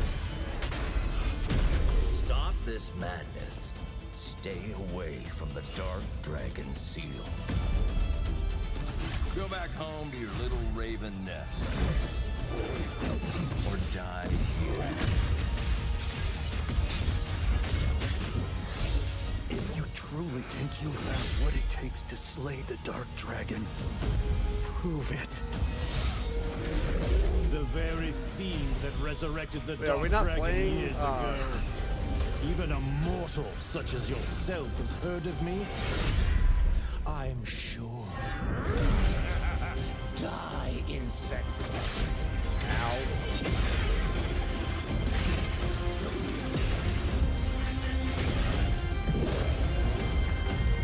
Please, don't kill him. The whole world's at stake. Cool. Well, we've seen so many great games so far, so make sure to spread some love to these amazing developers and teams behind them, and wishlist your next favorite game on Steam by checking out our Gamescom Steam event. And the best thing is you'll find even more games from this year's Gamescom show floors, from beloved indies to big blockbuster titles, by scanning the QR code below.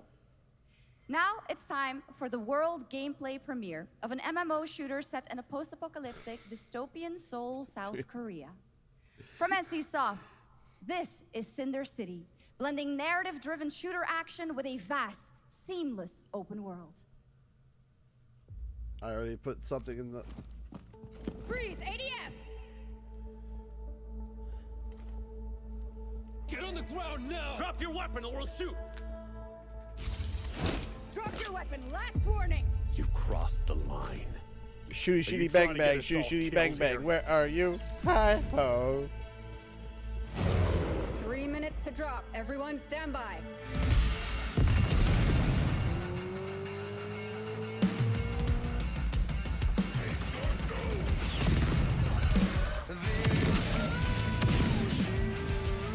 Yep. It's another one.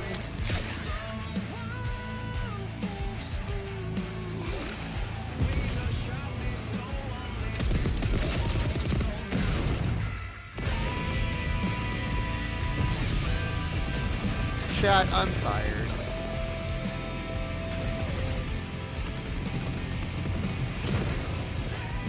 Is anyone else tired? Because I am.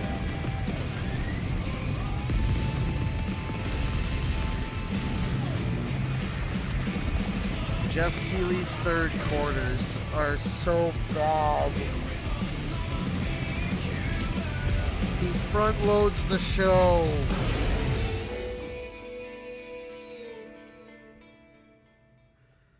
Why does he always front load the show? Oh, we've now got a second brand new game from NCSoft. Time Takers is a competitive team-based survival shooter where the ultimate prize isn't points, it's time itself. Here's your first ever look at the gameplay. I floated in an ale-induced stupor. A ghost of my former glory.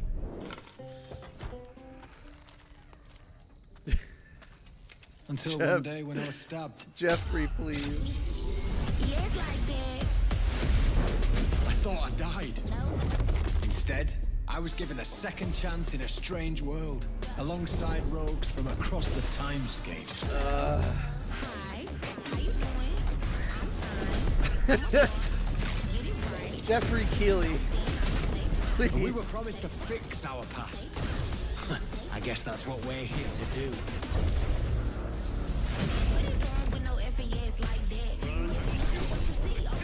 If anyone's interested, so far we're at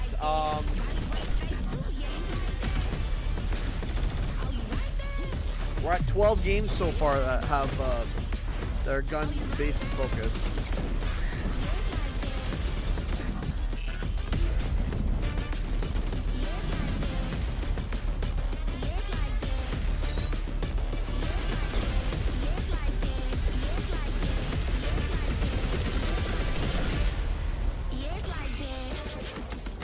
Well, I'll count after Time Takers.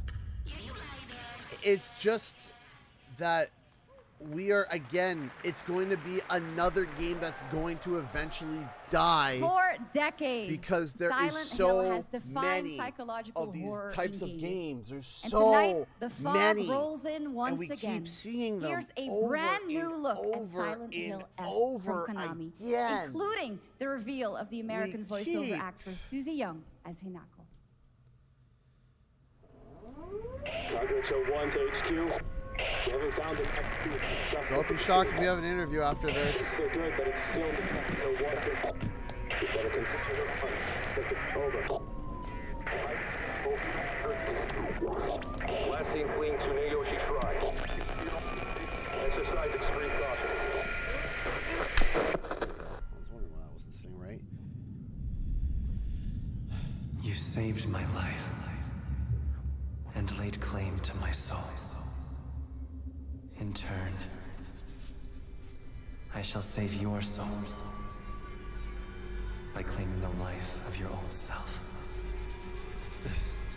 Who was that? What is this place?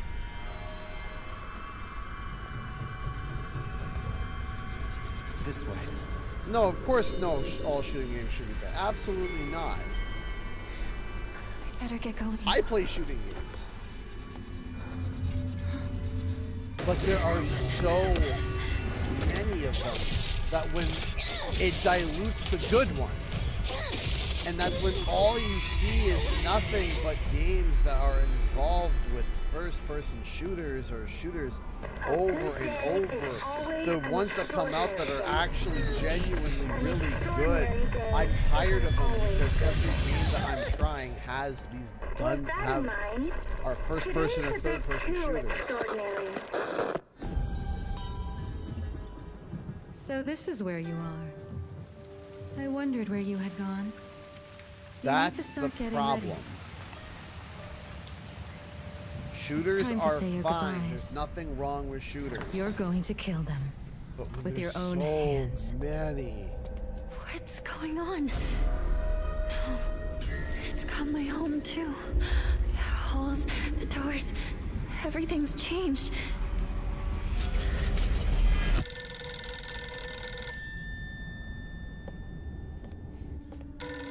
Oh, we got a new donation payment? I'm sorry, the alert didn't go off. I apologize.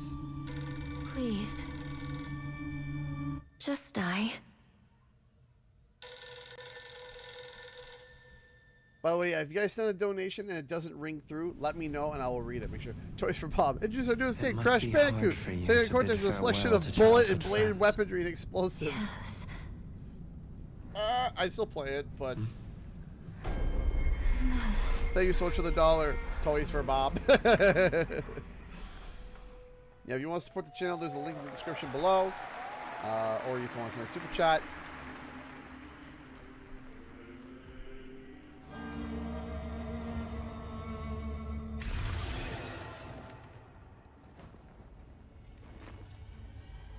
Also, there's a lot of Souls games starting to come up. There is a lot of Souls games. Not as many as gun games, but there's a noticeable amount.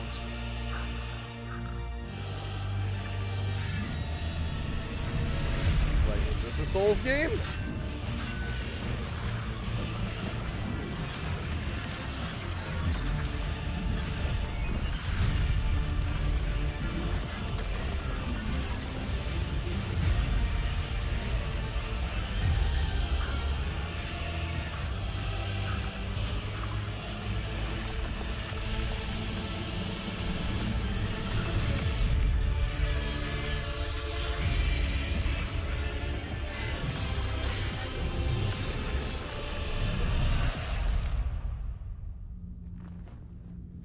Like, there's a lot of Souls-likes coming out as well.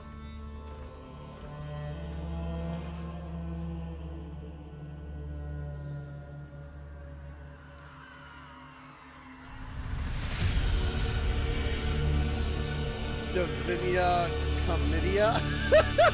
Davinia Chlamydia? What? What?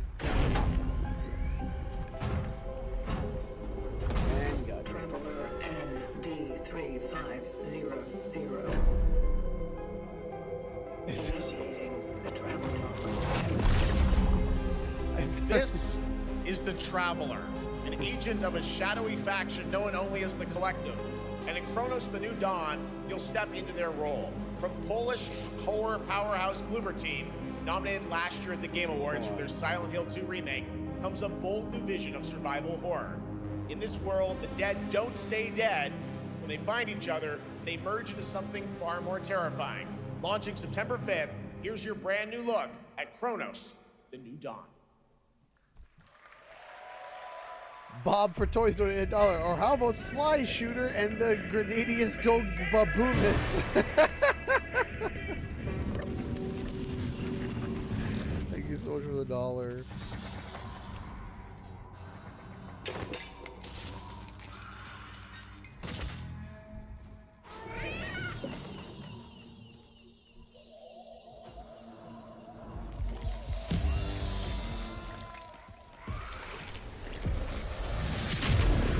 The problem is when you have a bunch of games that just look almost identical.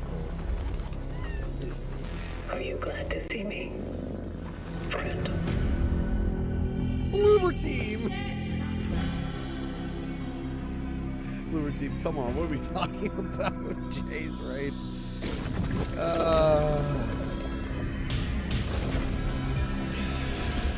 We still have Resident Evil and Warcraft as well. We're coming to the end of the third quarter. Now it becomes coin flip for Monsieur Jeff. Brown Crash died, but Bubsy keeps returning. Thanks so much, video watcher, for the $2. I disagree about Spyro dying, but I get the sentiment of the comment. I get it. It is funny. Thank you so much for the $2. It's like Bubsy Stay calm. Thank you so much for the $2. That's a lot of hands. That's one too many arms. At least one. I'm mostly joking. No, I get you.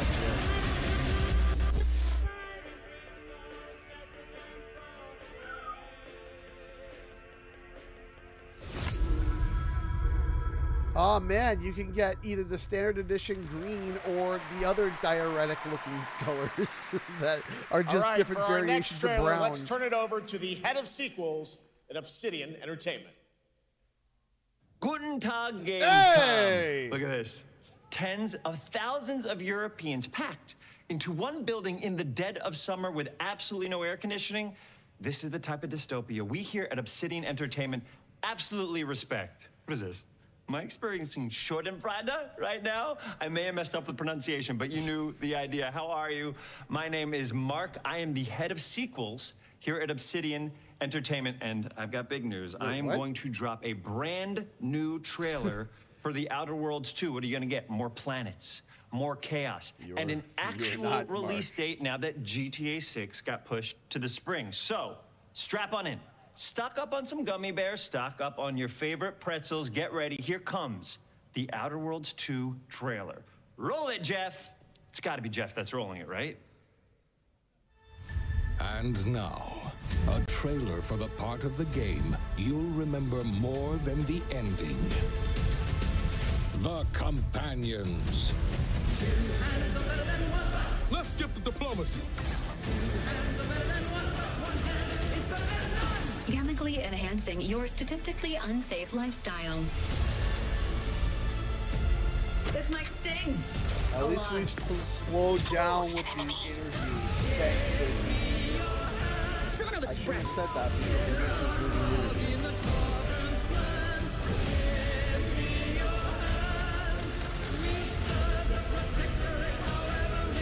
Because Be grateful you're not on fire.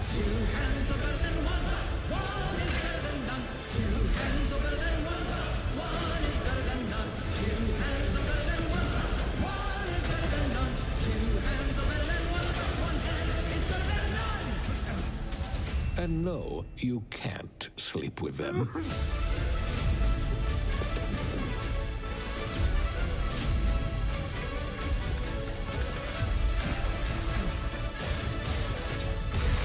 be fair, at least they're like high-tech, weird-looking guns, which I'm all for. I'm all for the weird high-tech stuff. Lots more to come here at ONL, but now a first look at Inzoi Island Getaway with Inzoi's first and free DLC, which is coming tomorrow. Enzoy?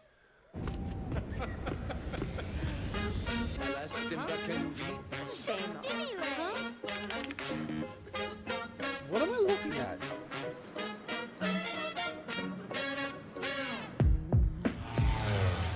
Relax. Don't worry about it. Don't stress about it. Don't let it get you down. Enzoy is a life sim. Never heard of it. Stop running around it. Take a second, slow down, yeah. You will see it's all good in the hood.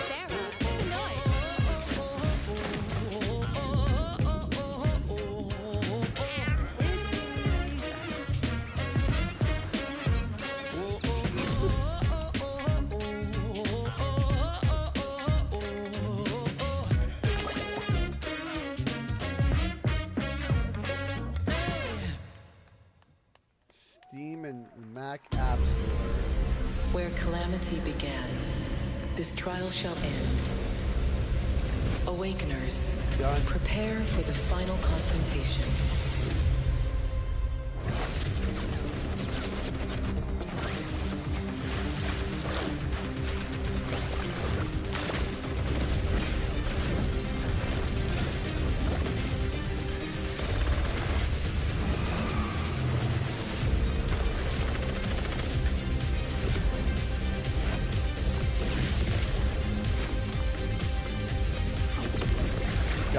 More like gotcha duty.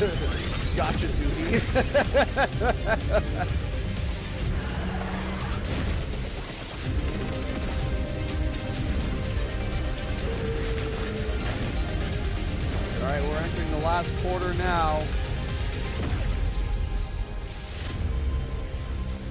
Oh, early access. Oh no. 7つの大罪? あいつらとの冒険は騒がしくて大変だったけど、なんとかなってよかったな。けどな、俺たちにまた一つ面白い運命が待ち受けてる気がするんだ。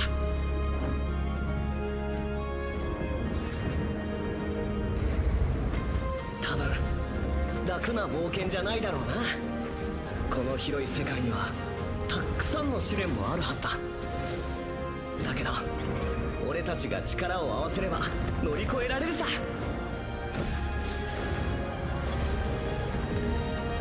何ぼーっとしてんだよ。やることが山ほどあるんだ。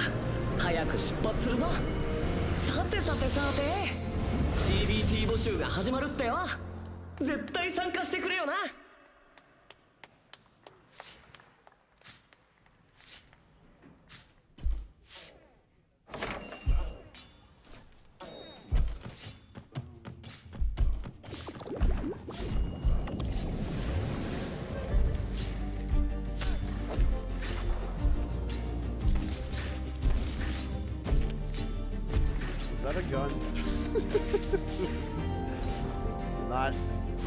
Not gonna count it yet. It looked very gun-like though.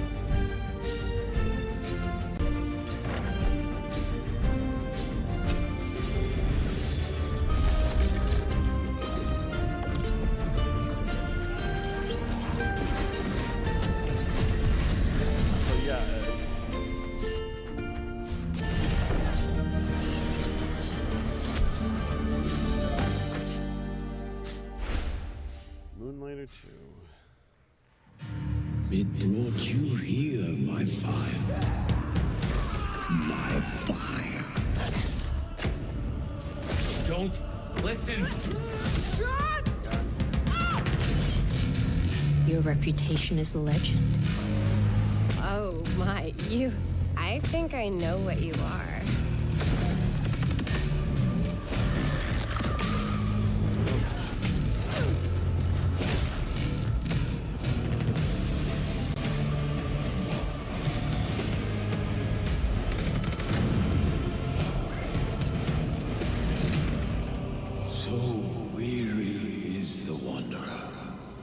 The treads on the fertile soil.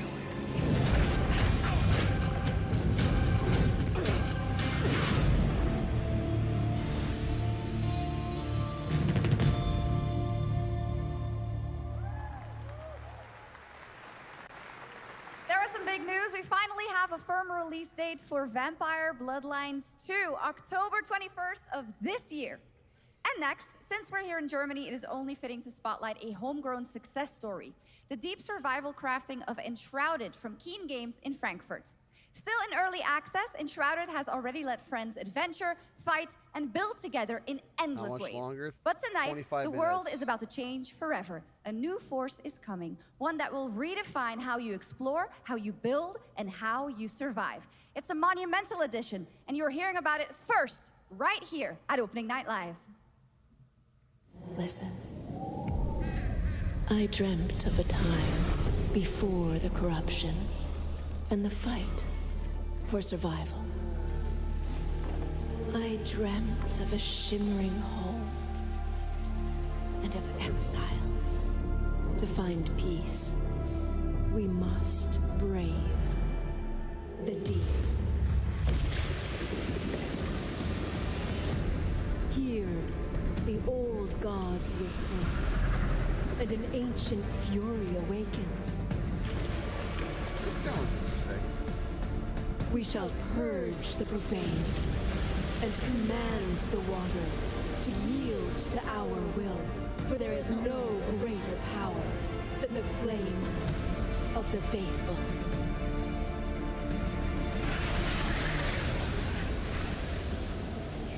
Okay, that was kind of cool. Awesome. And tonight at ONL, we have news of the latest Xbox franchise that is coming to PlayStation for the first time, and the reveal of brand new expansion as well.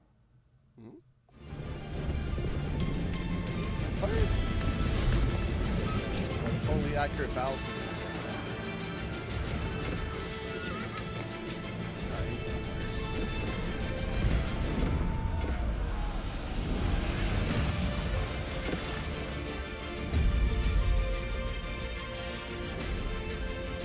Still to this day, RTSs are best played on the computer. Like, and I can see that.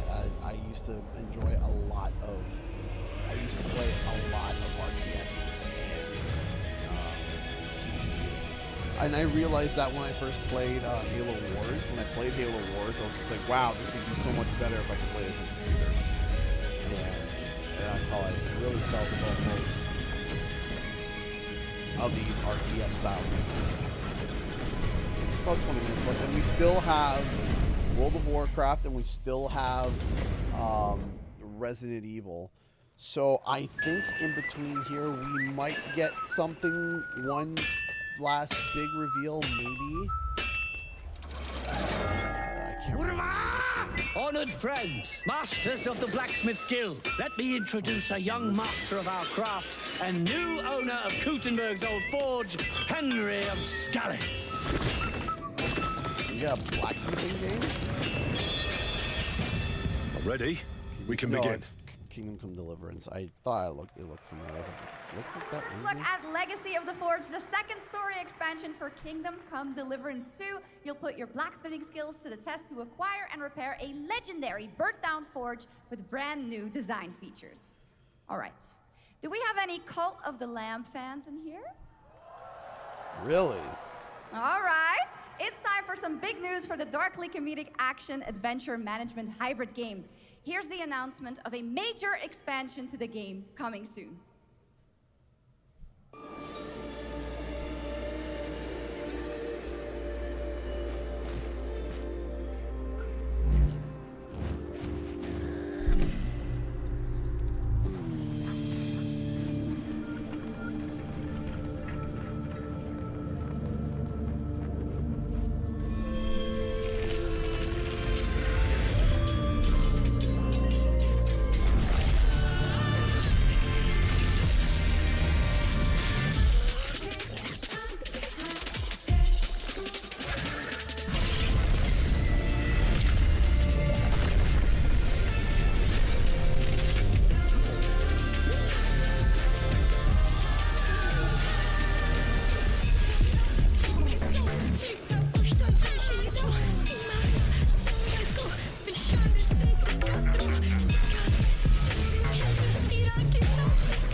That was like a really big expansion announcement.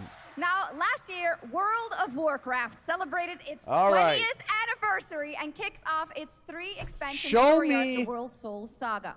Here to tell us more about what's to come is executive producer Holly Longdale. All right, show me that cinematic. Just show me that World of Warcraft quality cinematic that just makes you want to verbally gawk and scream. I want to see Thrall's pores. I want to see Arthas's texture. Oh. Hello, everyone. I am so excited to be here to reveal our next adventure, Come on. World of Warcraft Midnight. I'm equally excited to welcome you all I home wanted with to our see new X-Men housing with his feature. eyelashes. And if you're here at Gamescom, please come by and check it out on the show floor. We have a lot coming in this next expansion. Wait, we also have Ghost of our Yote, don't 11th we? Expansion. To start with, on the horizon, there's a looming darkness, and it's threatening the ancestral home of our blood elves. But midnight is also about light, and about hope, and about heroes who rise when the world needs them most. Is this Sunwell 2.0? And it's about the bonds that tie us together. And it all starts at the Sunwell. And if any of you have ever played well, do you remember the Sunwell? It went boom, okay? It went boom. With that in mind, it went bad. Please enjoy the premiere. There's your summary of our cinematic introduction to Midnight. Listen, the Blood Elves never get anything. They get nothing nice. They get nothing nice.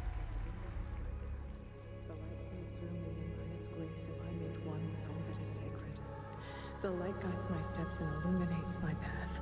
The light flows through me, and by its grace am I made one with all that is sacred. The light Leandrin.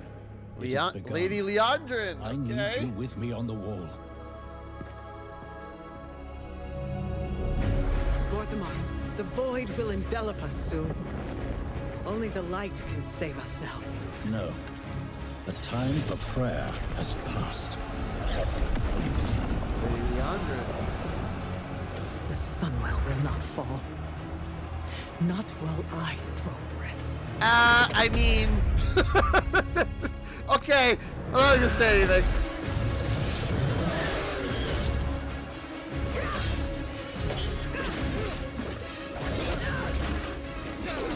Void Walkers are not fun.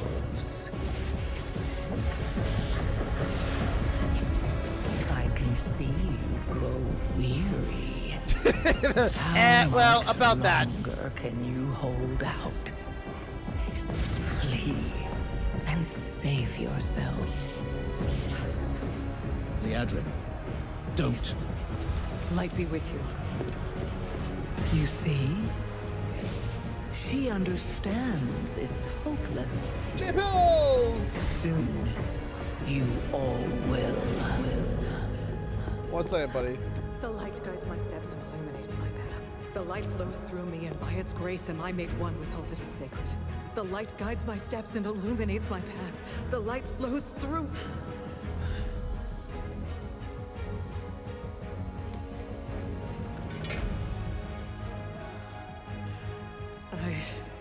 I know that I am unworthy. I don't know if I deserve your help. But I know my people do. Please give them strength. Wait, hold on. I admire your spirit, but that will not save you. Soon, I will break your world. You can't even break one elf.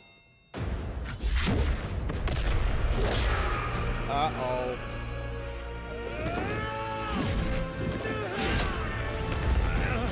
This darkness comes to devour everything.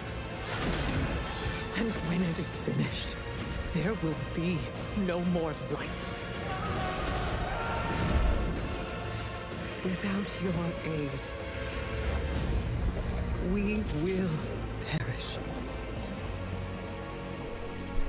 I beg you, help us.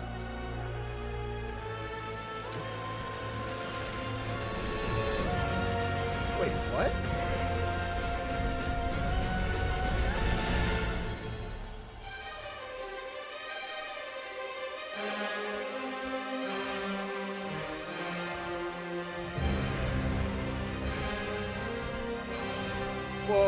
Whoa, wait.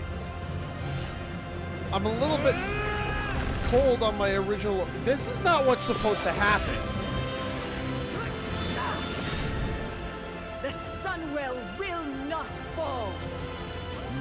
while we draw breath.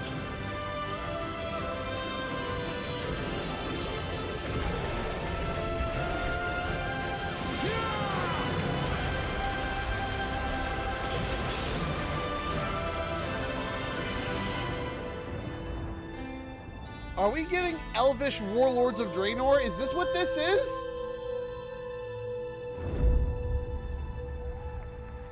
Are we time traveling again? Is this... Are we doing this again?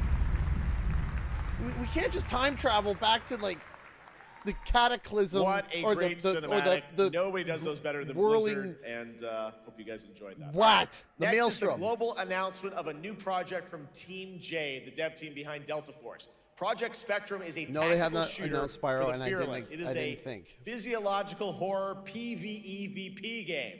That's right, where you battle against monsters, other players, and your own sanity is widespread. I had to pull over and didn't move for 10 minutes, so I twist saw around the world. Bubsy 40 got Face the announced horror despite my or villain art, become bro. the We were horror so good. itself. Like I said, it's mostly gonna. Can you Yeah, describe the it's, sound in the recording? it's a thing. It's a thing. Unfortunately, he just won't die. Let's go back to the start.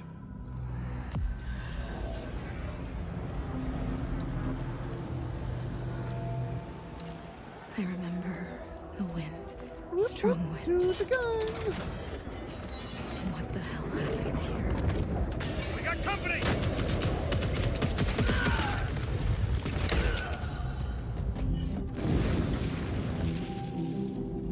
We still got, I think, 2 other major reveals, which we already know about.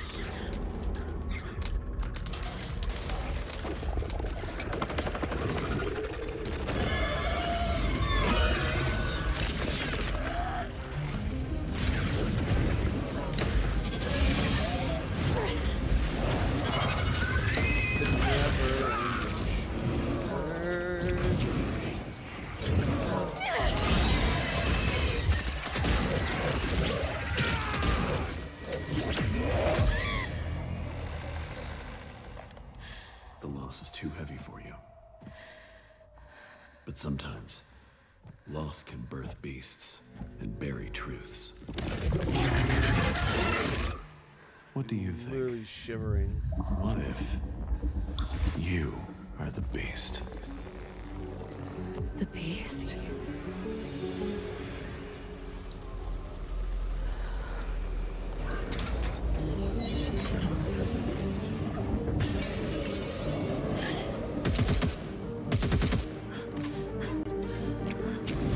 Watch out!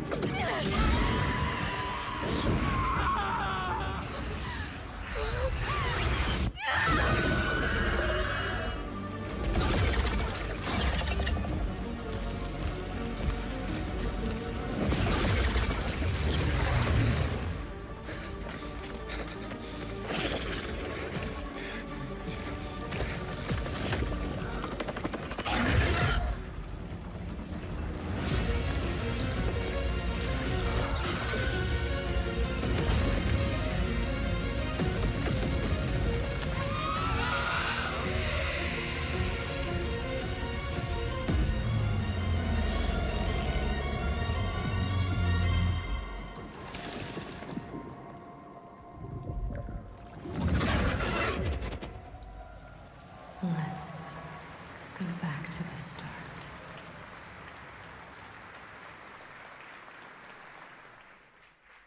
All right, this next world premiere feels familiar, yet it is something brand new from Wargaming. And trust me, you've seen them with tanks, but you haven't seen them do anything like this before. And it's coming to PC, consoles, and Steam Deck.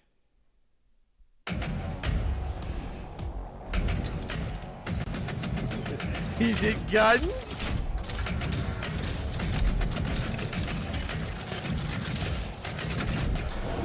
Yep. You just said you've seen them do tanks, but you've never seen them do this before, and it's just tanks! It's more tanks!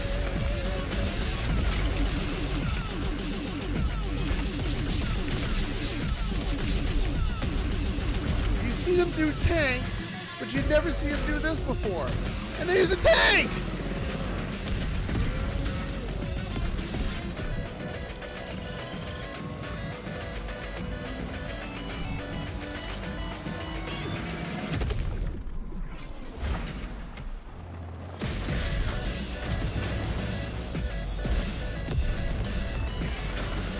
The tanks a lot, Jeff.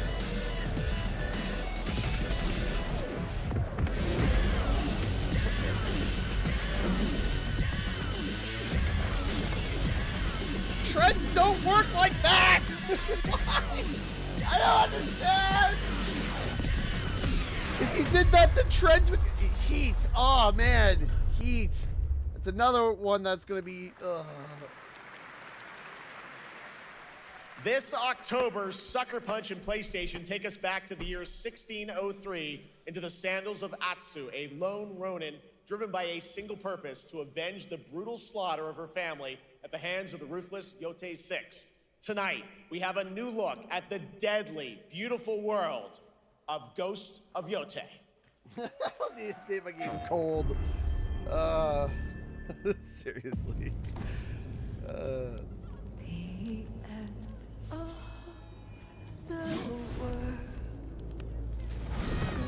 We might get one more thing, maybe one.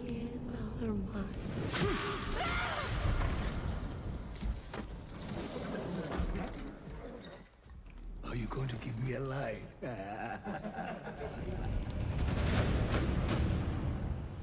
Why? Why are we ending with things that we already know about? Like, yes, I'm excited for this game.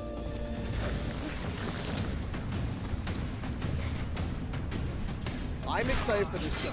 I am hyped for this game. I'm excited. I know it's coming. The whole point at the end of the show is revealing more things that we don't know. How did you escape? Same way. I survived every battle. And the thought of killing you.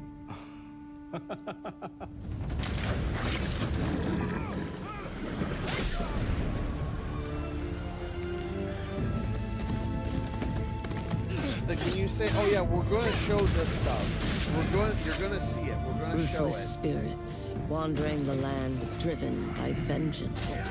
Well, at least we knew. Sometimes I feel like that is what I am.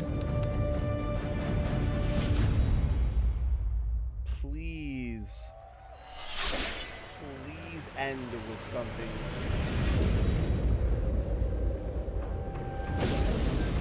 Oh, we got the multiplayer?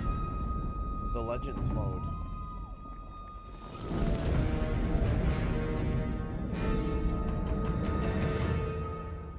Cool. Excited for it. I'm already sold on it. You don't need to sell me more. You don't need to sell me more. There you have it, an amazing new look at Ghost of Yote out Resident Evil. October 2nd for PS5, and confirmed today on ONL, it's also getting a Legends co-op multiplayer DLC in 2026 with fantastical supernatural story and survival missions, all free if you own the base game. For nearly 3 decades, Resident Evil has terrified, thrilled, and defined the survival horror genre. Now, a new chapter rises from the shadows. Back in June at Summer Game Fest, we gave you the first glimpse at Resident Evil Requiem, and tonight, we are diving deeper with a brand new look that explores the haunting backstory of the game's protagonist, Grace Ashcroft, and why she may be the key to surviving what's coming. Please don't end with an interview. If you end with an interview, I'm going to be upset, Jeff.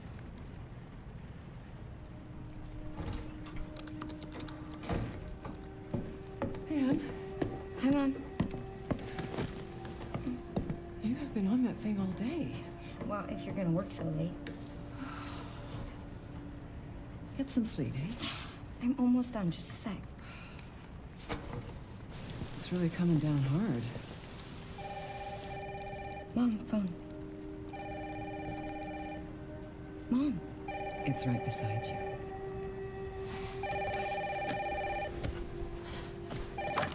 Hello?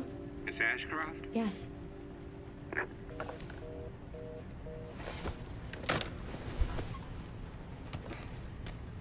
Who was it?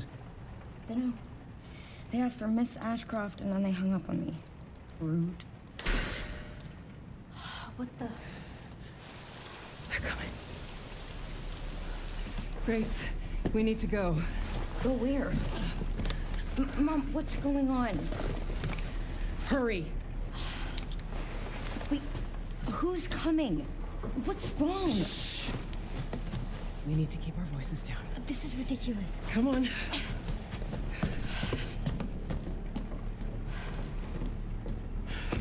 Tell me what's going on. Now is not the time.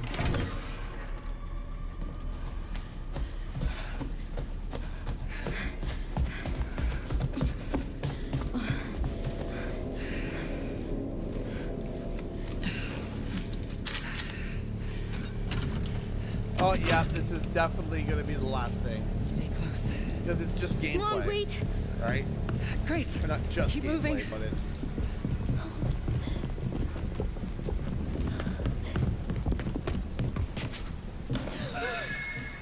Oh, who's that? Oh, I'm so sorry about the power outage. What happened? It's really no excuse, and I apologize for the inconvenience. Oh, no, it's fine. Don't worry. I should have it fixed soon. I just need to find my... Oh, jeez. Not the turkey bag! Not the turkey bag! Sorry. Come on in, Grace. Grace, look at me. Grab my hands. Okay, look at me. Look at me. In and out. Breathe in and out. Oh, Grace. I promise you, I will explain this all to you one of these days. It's just one of those days. Grace. Please know that you are my hope. Never forget that. What are you talking about? Just... I love you. I love you too.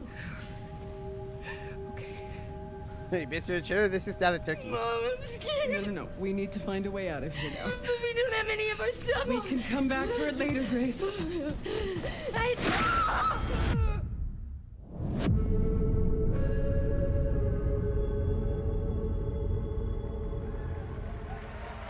Okay, hold on. There's enough time for one more thing. That game is insane. I got to see that sequence in Osaka about a month ago.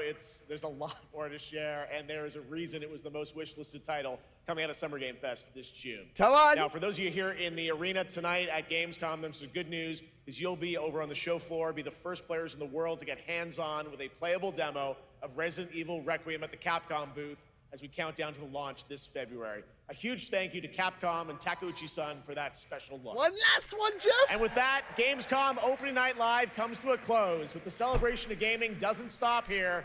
We'll be back on Thursday, December 11th for the Game Awards, streaming live around the world as we honor the best games of the year and give you a glimpse of what's coming in 2026 and beyond with tons of brand new game announcements.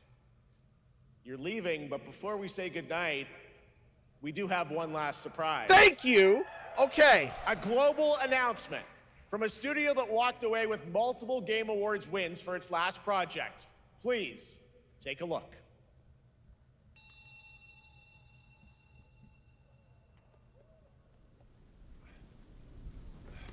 What? Brother, help me here.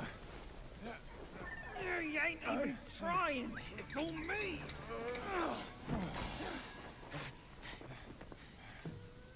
Look at that belly of yours. Where's the mountain? Hey, you're falling fat, losing again. Drop that Codswallop. Master will take us back, as long as we keep that mountain in our heart. What am I looking at here? Hey. No scolding, no flogging, life spared. No risk going back. This place, we've got food on our table and...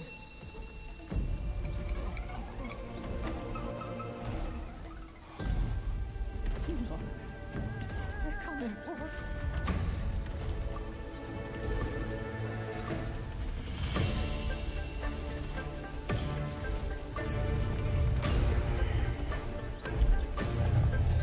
That's a big tiger. But what am I looking at?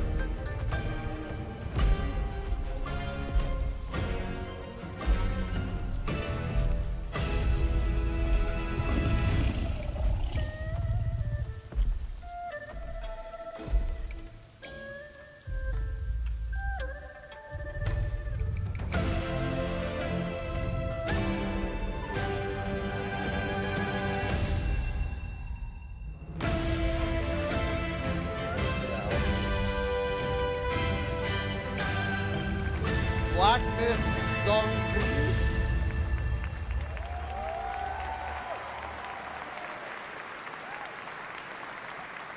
There's a special announcement. Game Science has announced and kicked off development of the second title in the Black Myth series, this time starring Zhong Kui, the ghost-catching god who wanders between hell and earth.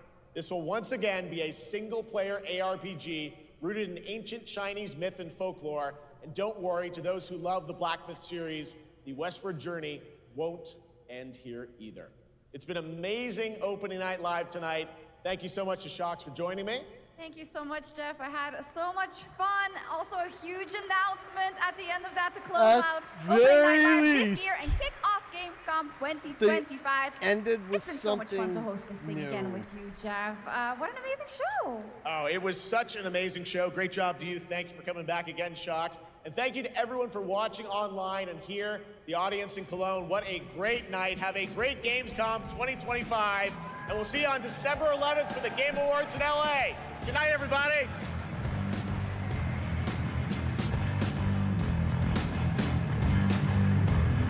Okay.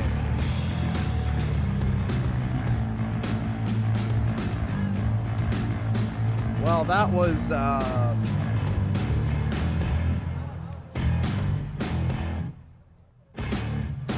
least they ended with something new. Okay. All right. Hang on. Let's do our annual re-review. All right, here we go. Okay, let's start. First off, the pre-show was really good. And then the beginning was really good. And then here we go again. How many times have I said it? I've said it once, I've said it twice, I've said it 3 times. I've said it so many times. Jeff front loads the shows. He front loads them. But he also front loaded the shows with interviews. Anyway, let's get to the re-review real quick. Okay. First off, they gave a really kind of a lousy announcement for Silksong. Like, they really made it lousy. Like, they could have really built it up. They could have really built it up. And they were like, oh yeah, by the way, it's here. There it is. Oh, that's cool, isn't it? Like, that was a real, like, wet fart of an announcement. Could you imagine a game that people have been begging, asking for years? They're just like, oh yeah, it's here, I guess. So, yeah, it's coming. Here's gameplay, I guess. We're not even going to, like they didn't even say, like, and finally, something you've been waiting for. We're going to open up with something amazing. Here's a trailer for Silksong. Woo! Let's get it going. Let's get excited. Yeah, no, it's just like, oh yeah, here's this thing. It's cool, I guess. Finally here. It took long enough. Anyway, moving on. I'm like, what? I'm not even a fan of the series, and I think that was baloney. If that happened to my favorite game, if that was the announcement for Spyro 4, I would have been first hyped that it was a thing, but then immediately be livid. I would be livid. Like, they didn't even show in-game. They had Jeff Healy's voice talking over, yeah, so there's this thing here. It's a thing. That's cool. Anyway.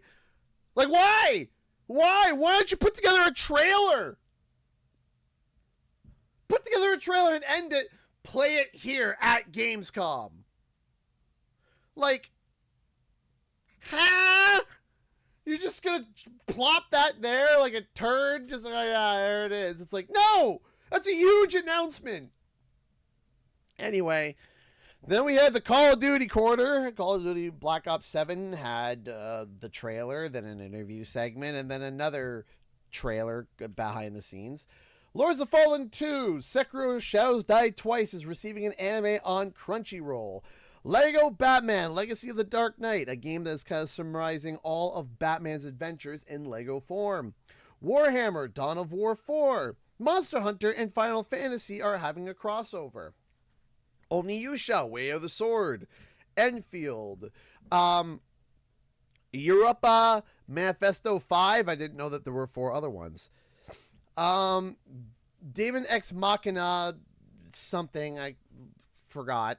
Voidbreaker, Fallout Season 2, DLC for Indiana Jones, Deadpool VR, World of Tanks 2, Toxic Commander, Death by Scrolling, Zero Parades, Neverness to Everness, Unbeatable, Honor of Kings World, Fortnite and Squid Game are having a crossover, Delta Force, Expedition 33 had a lovely performance, Ninja Gaiden 4, Cinder City, Time Takers, Silent Hill F, Divinia Chlamydia, it was, listen, I'm not trying to be like overly sexual. I believe it literally said Divinia Chlamydia. I put Chlamydia to try and keep it more family friendly. Chronos the New Dawn, Outer Worlds 2, Inzoi, Fate Trigger, The 7 Deadly Sins Origin, Moonlighter 2, Vampire Masquerades 2 Bloodlines, Enshrouded, Age of Empires coming to PlayStation, Kingdom Deliverance 2 is receiving DLC, Cult of the Lamb is getting a massive expansion, then WoW got their cinematic expansion, Project Spectrum, Heat, Ghost of Yote, Resident Evil Requiem, and Black Myth Zongqi.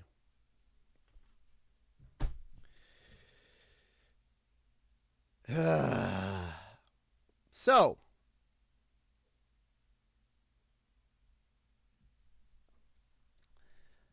what do we rate of this? Listen. This was a 7 out of 10 show. Maybe an 8, maybe 7.5. Driven down to like a 5 or a 4.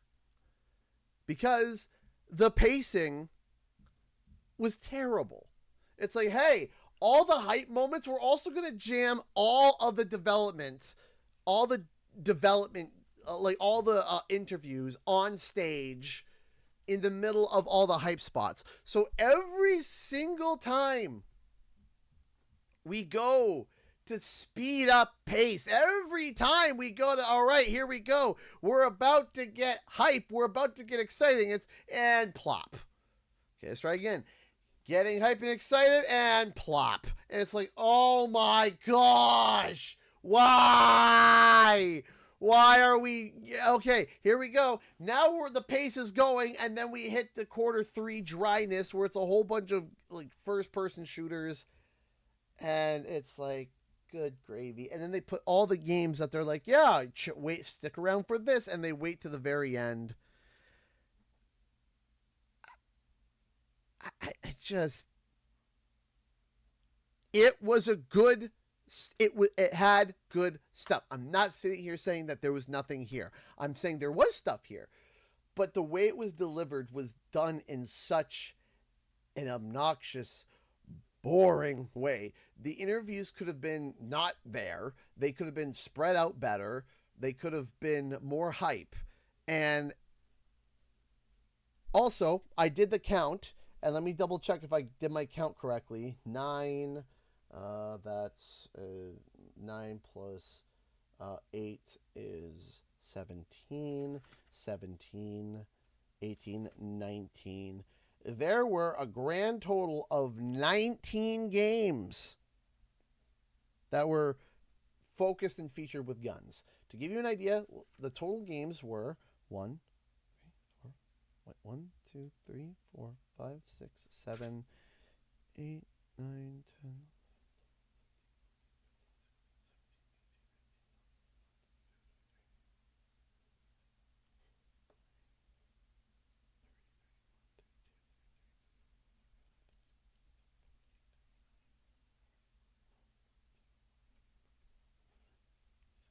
40. So there were a total of 47 projects announced or talked about, and 19 of them had guns, which honestly, I'll be fair, that isn't the worst. That isn't the worst. But still, that is a large chunk of the show. A large chunk of the show were featured with like guns and first-person shooters. Still, now, granted, I'll be fair, it was better than previous years. I think the 1 year we counted, it was literally like, it was almost like 60% of the games, right? So,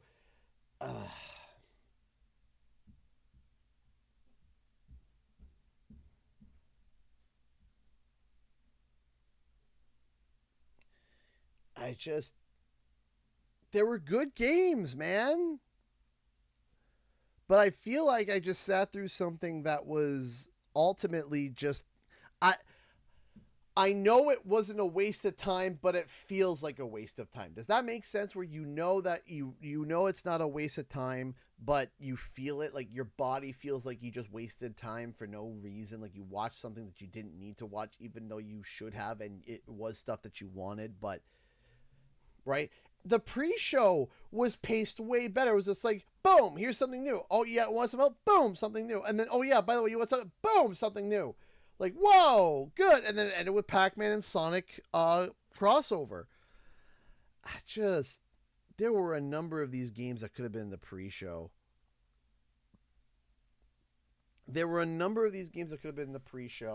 And actually, there was a few games in the pre-show that actually looked like they should have been main eventing. Even Bubsy 4D, it creates a reaction. That anime train game looked, I couldn't even catch the name. It looked hysterical. I loved it, right? The Pac-Man and Sonic crossover, all of those. And then the PVKK, the game where you got to kind of micromanage and like you are taking down like, you know, like things in the sky. It was interesting. And I was like, okay, this is a great pre-show. And then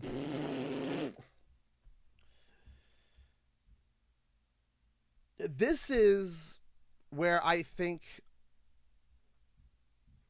I'm going to say something here, and it might be controversial. You have to pay to get your games shown at the Game Awards, right? You have to pay. You pay money to get your games shown at the Game Awards. I believe that there is a pay scale where if you have more money, you get presented as a certain section. And what happens is that you get people that are dropping an obscene amount of money from giant AAA companies for games that we've seen over and over again. And for some reason, it would seem that the first 5 announcements, or the first quarter of announcements, are huge. And then you get this pool of mishmash with a few highlights in between. And then you get the Ghost of Yote. Because here, let me ask you something. Okay? Let's go with the last quarter of games. Okay? Moonlighter 2, Vampire Masquerades, Enshrouded, Age of Empires, that's already out but coming to PlayStation, Kingdom Come Deliverance 2, getting DLC, Cult of the Lamb expansion. Now, all of these games and all these announcements are all over the place. You got Fate Trigger, or let's even go a little higher, Inzoi, Fate Trigger, The 7 Deadly Sins, Moonlighter 2, Vampire Masquerades. All of these games, if you are not familiar with them, you're like, what is going on? What is this mishmash? Enshrouded, again. Then Age of Empires. Okay, is it a new one? No, it's just ported to the PlayStation. Oh, okay. Kingdom Come Deliverance 2, DLC. Okay, cool. Cult of the Lamb expansion. Okay, now we're starting to level up. And then the WoW expansion. World of Warcraft is huge. It's huge. And like, oh yeah, here's the expansion for WoW. Wow, that's amazing. No pun intended. Followed by Project Spectrum. And then Heat.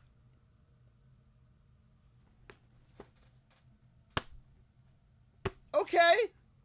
And then Ghost of Yote, Resident Evil Requiem, and then Black Myth Zongqi, or Zongqi. I just...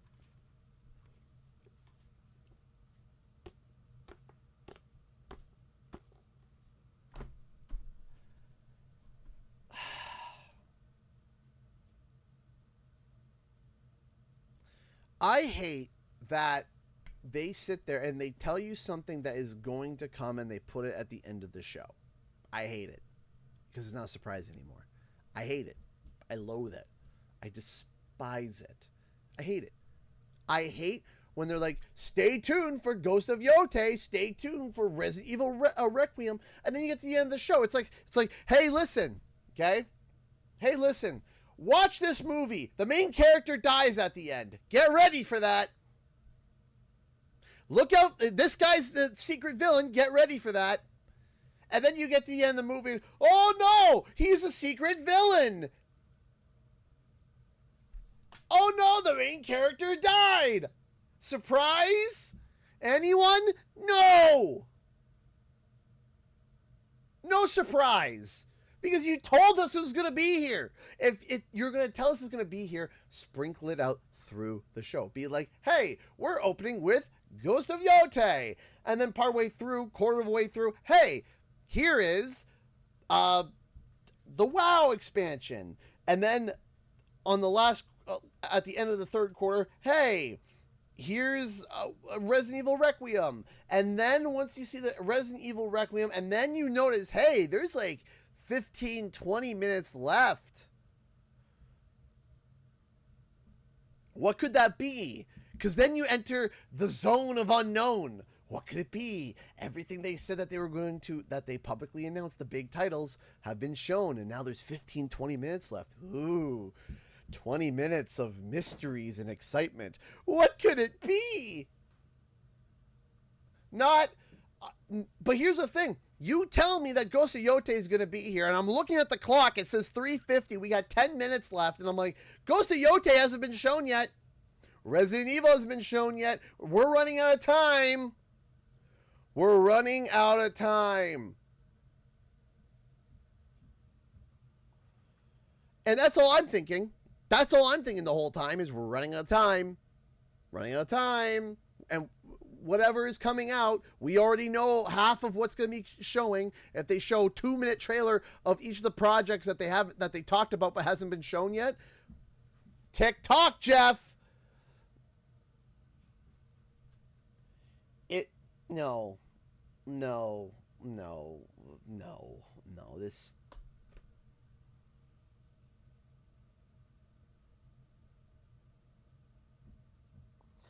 Jeff had one thing going for him. With these shows. Was that you're going to get a banger opener.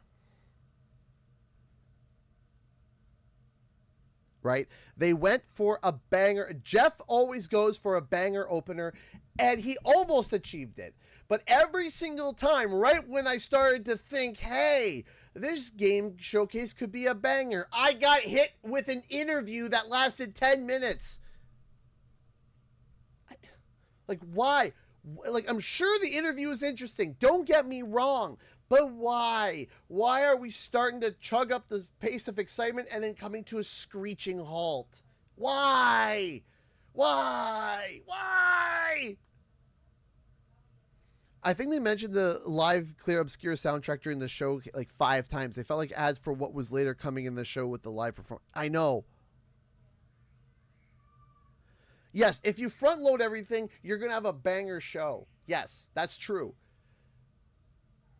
That's why I'm saying you can rely on Jeff for a banger opening because he's probably going to front load the show, and then it's a coin flip on the last quarter if it's going to be hype or not. Okay? But Jeff took The one thing that you knew what was going to happen, and he even soiled that. And I'm like, man, Jeff, come on. We can't even continue the momentum of hype that we started at the start of the show. Like, I'll be honest with you. The one show that he did, I don't know if it was Game Awards this year or last year, where I sat there, I was like, this is a great show. I don't know if it was last year or the year before, or it was might have been Gamescom last year, where I sat there, I was like, this is a fantastic show. And it went like this. It went like that, and it was longer. It was like almost 3 hours, and the show went like that. It felt great. I was like, oh my gosh, I'm excited. I kept looking at the clock. This 2 hours felt like 5. Like I'm ready to go to bed, and it's only 4:22.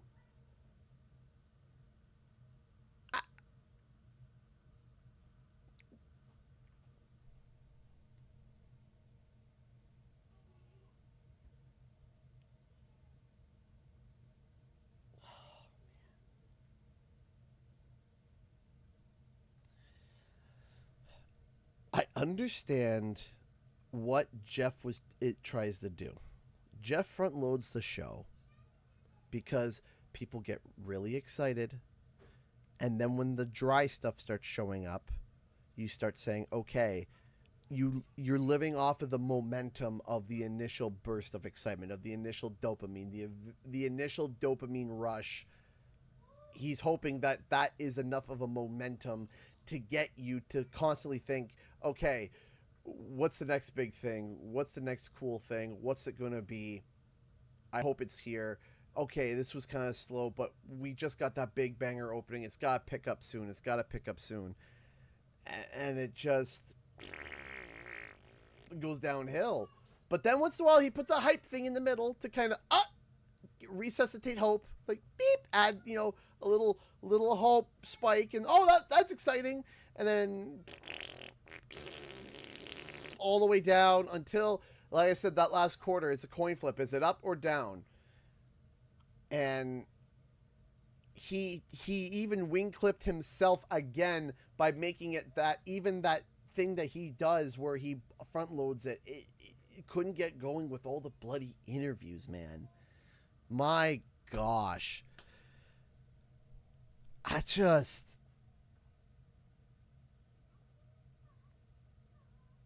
And I'm upset because these are the only game shows that are on right now. They're both hosted by Jeff Keighley. You got the Game Awards and you got Gamescom. These are the only... E3 was a thing, right? And when it was around, it was great because everybody had different philosophies. But now everything's being managed and run by Jeff. So you have Jeff doing the game show for Gamescom, and then you have Jeff doing the show for Game Awards, right? And I don't mind if you have a Jeff Keighley Game Awards and then someone else manage the is it ONL or the Gamescom. If you had two different styles, okay, I'd be fine with that. But you get nothing but Jeff and Jeff, and because you get Jeff and Jeff, it's this. You can almost predict it. Here's the thing. Here's the funny thing. I wasn't even the one to call out that we're entering the next dry quarter. It was Caroline. Now I spoke about this before at length, ad nauseum, where I explained, like, this is how Jeff Keighley does the show. I said, this happens, and then this happens. And then like clockwork at the Game Awards last year, boom, boom, boom, boom, exactly as I put it. When they were like, hey, we're going to open up with Borderlands. I was like, there it is. There's the big banger. And it was good. And then it goes down, right? And honestly, this 2-hour show put it into exact... But it did it again. He did it again. It's the same bloody momentum slowdown. He did it again. And then Caroline, my mod, says, get ready, guys. We're coming up to the third quarter slowdown. I'm like, yeah, we are. Here we go. And then lo and behold, there was a slowdown.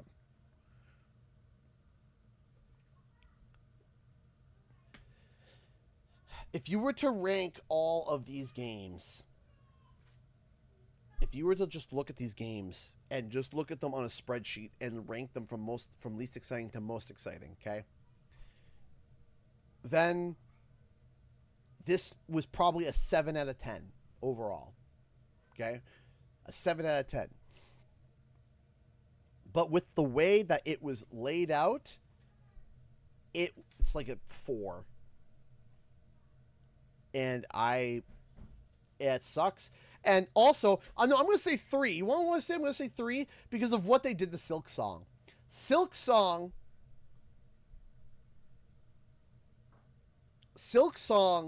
got...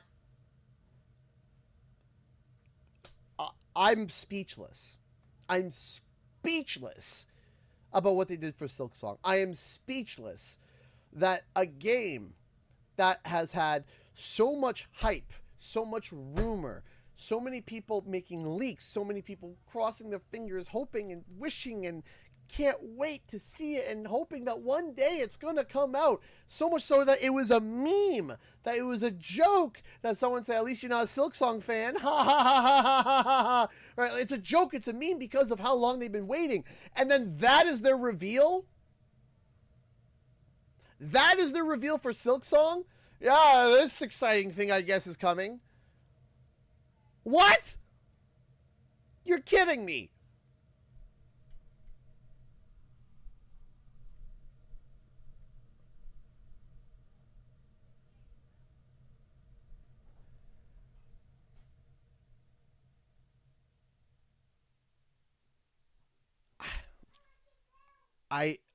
They could have done...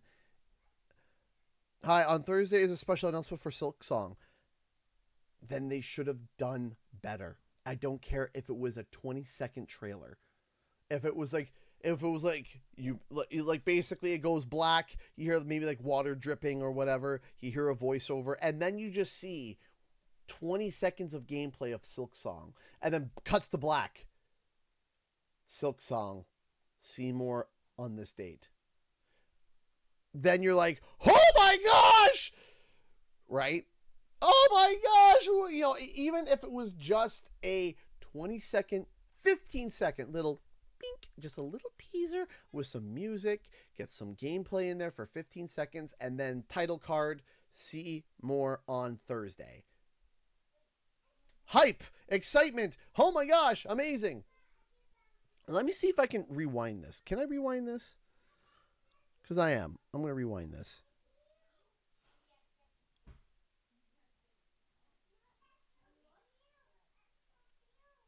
Yeah, here, let me show you guys. Listen, let me show you.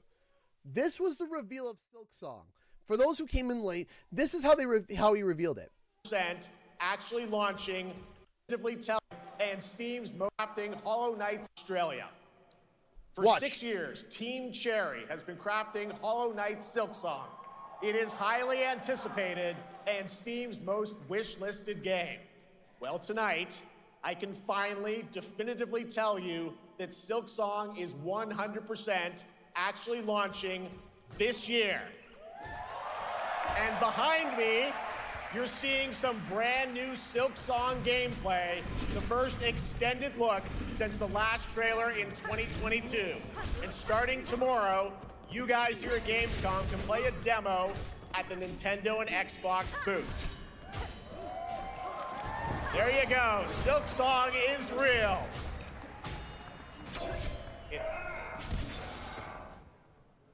And on Thursday, Team Cherry is going to be sharing some news as part of a YouTube premiere on... Mom's doing good. Mom's doing good. She's starting to feel some pain return, but not from the same issue, for the surgery issue. You're going to sit here and tell me that this was the best way to announce Silk Song? That's how you're going to do it? There you go, everybody. Yes. He's talking over it. There's no trailer music. There's there's nothing. It's him commentating. Ah, there it is. There it is. There's going to be extended look later. It's not cool anyway. Who cares about that? Huh? I'm not even a fan of this series. I didn't even play the first one.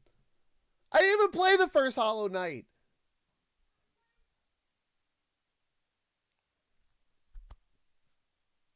And yet they just spackled all over Silksong like it was a joke, like it was some indie game. Are you kidding me? Are you joking? What an insult.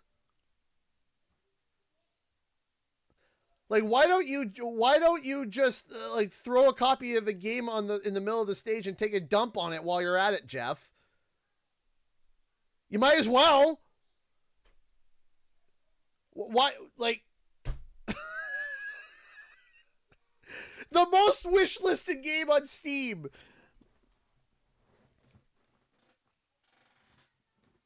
Like,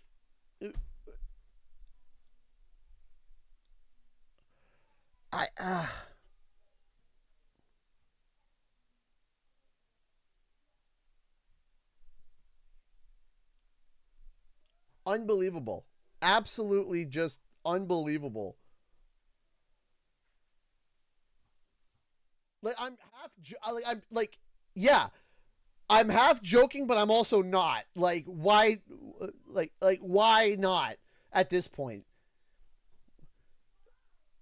You might as well, because what was that? What was that? One of the most anticipated games and the most wish-listed game on Steam, okay? The biggest platform for PC games in the world, and possibly the biggest platforming for games ever, and currently still is, okay? I don't think that's hard to, I don't think when you compare the Xbox Marketplace, Nintendo, PlayStation, I think Steam is number one overall, I believe. I'm not going to go and look it up, but it probably is. And then it gets so, yeah, like that could have been such a highlight for the show, and he ruined it for the fans. Is such an This could have been the last reveal, because we got one more thing.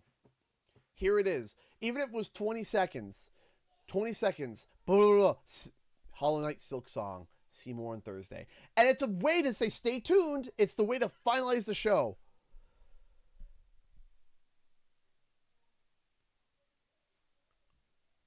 Okay, I understand what you're saying, Kraken. I understand it's expensive to get your game onto the show. I agree with that. However, they had to pay money for what they had here. What they had here, whatever this was, whatever you want to call this, they had to pay money for that, right? And that is how it's revealed. That is how it's revealed. They still had to pay money for this, for what Jeff just did here. They still had to pay money for it. They paid money for it to get spoken over, to get talked over. Make it halfway exciting, man. Add some epic music. Add a title card.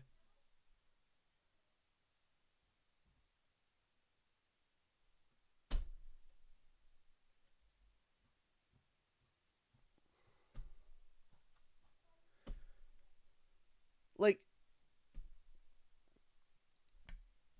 why? Why? It's ridiculous. They already had to pay for this to be shown to begin with, and this is what is done. Even if they said, here's some gameplay, Jeff, and Jeff looks at it and goes, oh my gosh, I just got exclusive gameplay for Silksong. I'm going to quickly hire somebody to I'm going to buy some music, some epic music to put over this, and then add a title card at the end. That's it. That's it. That's all you got to do. You don't have to do much. I could do that. I could do that and literally give me an hour. Give me 1 hour, and I could have used that exact same gameplay and created a teaser. Give me 1 hour. That's all I would need, is 1 hour.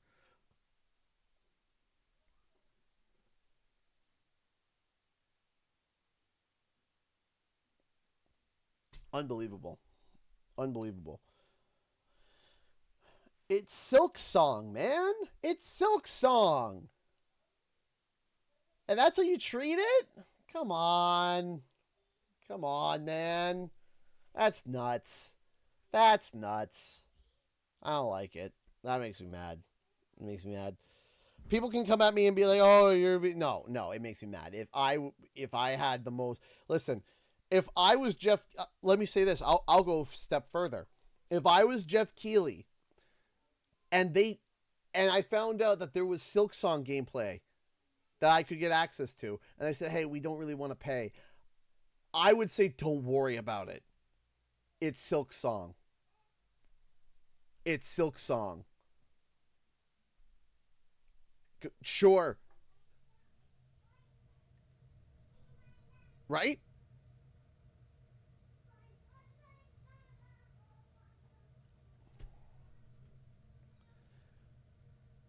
If that happened to Spyro, like I said, let me put myself into if that happened to Spyro, after the initial hype, I would be upset.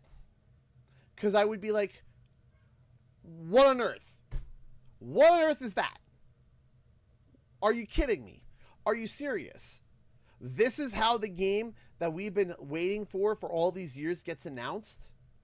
Gets revealed? That's how? Really? I would be fuming. As anybody would who's a fan of that. It's ridiculous.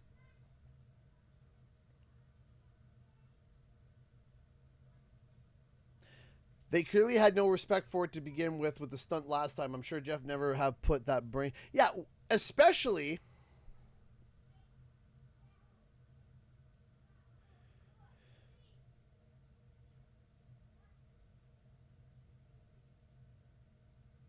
It's almost like they didn't want to showcase it at all, but they did just as a cursory. Uh-oh. Are we glitching out here?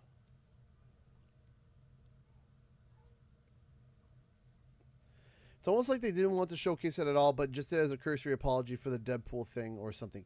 Kinda. Because that Deadpool thing, oh, that made a lot of people upset. Oh, that made a lot of people upset. So then what you do as an apology, you put it in a good spot. You show it. In fact, you could have had fun with it. You could have shown it after the Deadpool trailer. Because they had Deadpool VR. You could have done something. Now, Deadpool mentioned something in last year at the Game Awards that kind of got people upset. Well, I wanted to make an apology, and I wanted to show you guys something that I got exclusive rights for that you guys are going to be excited about. Boom. There it was. And now it's a callback, and now it promotes both Deadpool and Silksong. It bolsters everything up. It's an apology. It bolsters Silksong. It bolsters Deadpool. It bolsters everything around it and makes it better. You could have put it there.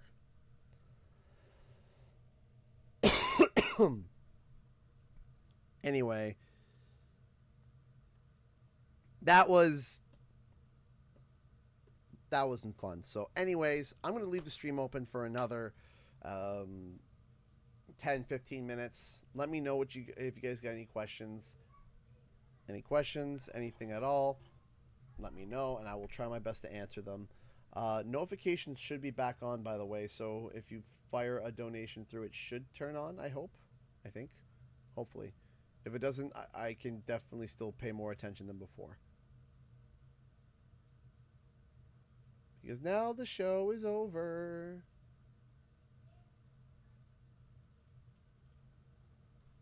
It was a show.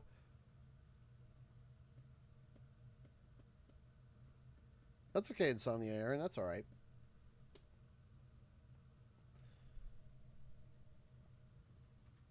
So how about that Lego Batman game, huh? That one looks cool.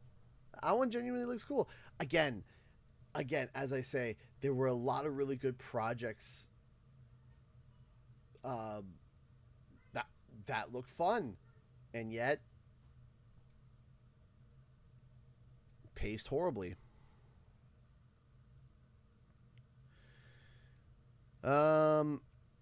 Any other shows to keep it on before TGA? Unfortunately, no, I don't think so. I think TGA is the next one, which again.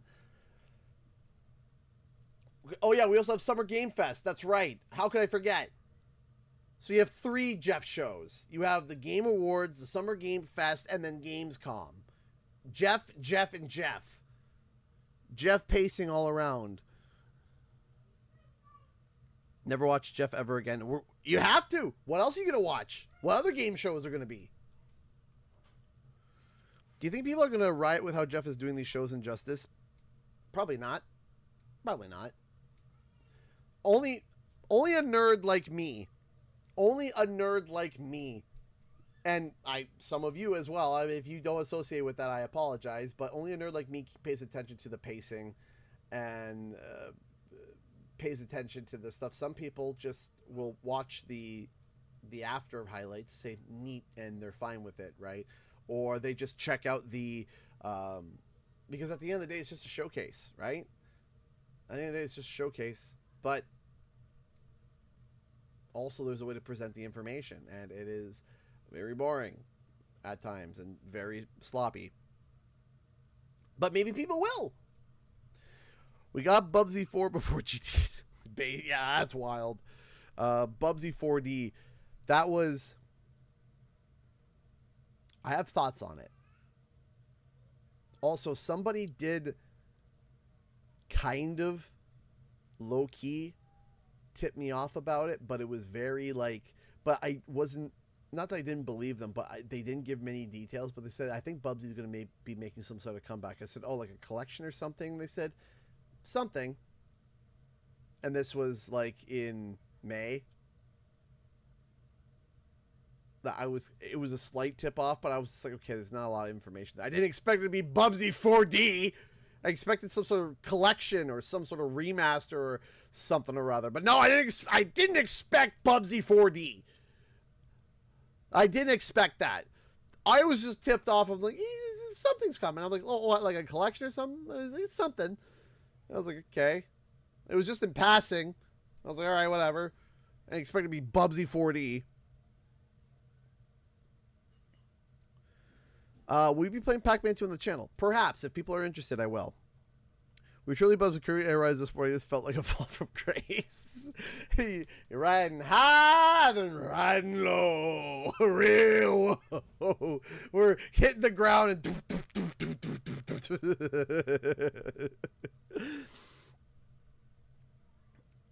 and... We're watching directs and Xbox showcases. Wonder how long the shows would be if it would cut all his airtime. Oh gosh, probably be closer to an hour. Geoff, and Jeffrey, basically. Sonic Racing Cross Worlds, Pac-Man World 2 repack, and Lego Pac-Man. That's all I'm hyped for. Then that means you should have been here for the first hour, including the pre-show. If you were there for the first hour, including the pre-show, you would have been satisfied. And then turn it off. And then turn it off. Where's Jeff getting all this money from? From sponsors, from Gamescom themselves, from sponsors, and then from the people showing the trailers. That's where he's getting the money from.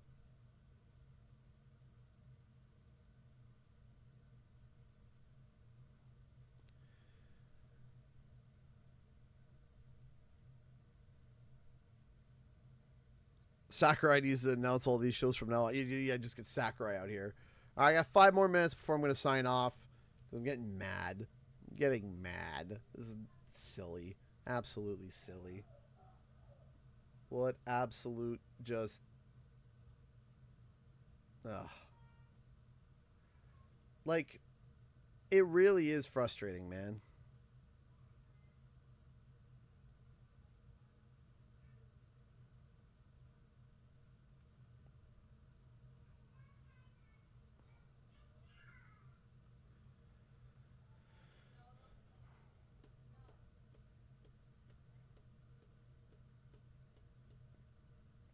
At one point I remember there was a rant I did the one year, and somebody may have saved it. I can't remember if they did it or not, but I remember someone saved one of my rants, and I don't know if this was the one that was saved. I lost my mind. There was an ad for one of the Gamescom games. It was for I think it was for Game Awards, and it was like the final 15 minutes, and then they had a celebrity ad for a mobile game that was just a garbage mobile game, and it was in the hotspot, like the last 15 minutes of the show, and I was fuming. I was so angry. Like steam was coming off of my head. I was livid. I was like, are you kidding me? Are you joking? In the prime time spot, in the spot where everyone is getting ready. Also, you asked how I've been since I haven't been around in a while, and I've been waiting till the end of the stream for this. Oh! I'm excited for the announcement. We were all fuming. Fuming. It was so... I was so angry. And yeah, I am interested, Madeline. But I thought I was going to... I thought I was going to blow a vessel. Since we're all mad, have a discussion. I'm having a baby. Ah! Congratulations! Yay! I'm sorry that this show gave you... I'm already sorry. No, wait. Scratch that, too. Are you having twins?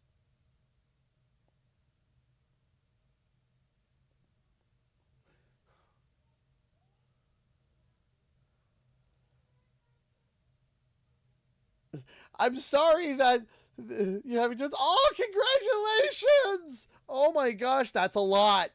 That is a lot. Oh my gosh, congratulations. Congratulations, that is incredible. I am so sorry that you had to sit through this show and, and increase your blood pressure at any point while you're pregnant with twins. Congratulations, that is amazing. Thanks. On this pause. There we go. 2 for 1. 2 for 1. Incredible. Incredible. Hey, CG, any videos in making? Yes. Yes. There is currently one being edited as we speak. Hopefully we'll get out on Thursday, Friday. I do apologize. So the situation with my mom kind of took precedent last week. Everything kind of came to a screeching halt, and I had to go and help and fix and take care of and make sure that mom was okay. And then we did the live streams, and we did all the things and all the exciting things, and had to rip through that and make sure that everything was okay on that end. Yeah, that was my, so everything that I was working on last week came to a complete and total stop. And that's simply, I had to take care of my mom, right? And that's what was priority for me, and I had to take care of it. So I do apologize, but there is stuff in the works. There's more stuff in the works. I have a few beefy scripts that I want to tackle and hit. And of course, there's Spyro Community Day, which is going to be next month, which I'm very excited for. And yeah, I'm very grateful for everyone who stuck around with me, who stuck with me through this painful stream, as that's what it was. It was Spain without the S. Picked that one up from Jay, I believe. Thank you guys all so much for tuning in today. We'll be back on Thursday and Friday with our regular scheduled streams, and hopefully Thursday we might get a video out. Maybe, right? Maybe tomorrow, maybe Thursday, Friday at the latest, hopefully. So hopefully we get that all done. So thank you all so much for watching, and I will see you guys. Yeah, I don't usually announce private life stuff on the internet, but I'm excited / terrified, but also want to wait until the end to not take away from anything cool happening in stream. I mean, that is still incredible. That is still incredible. Congratulations. Congratulations. Twins! Twins! Can't wait. Hopefully we get to see you again. I know that you've been busy. We understand if you can't make it to streams. So, and you're going to be busier very soon. So congratulations, Madeline. And can't wait to hear about everything, and wish nothing but good health for you and everyone around you. So, thank you all so much for watching, and I'll see you guys in the next video and our live stream. Time for the countdown. 10, 9, 8, 7, 6, 5, 4, 3, 2, 1. Bye.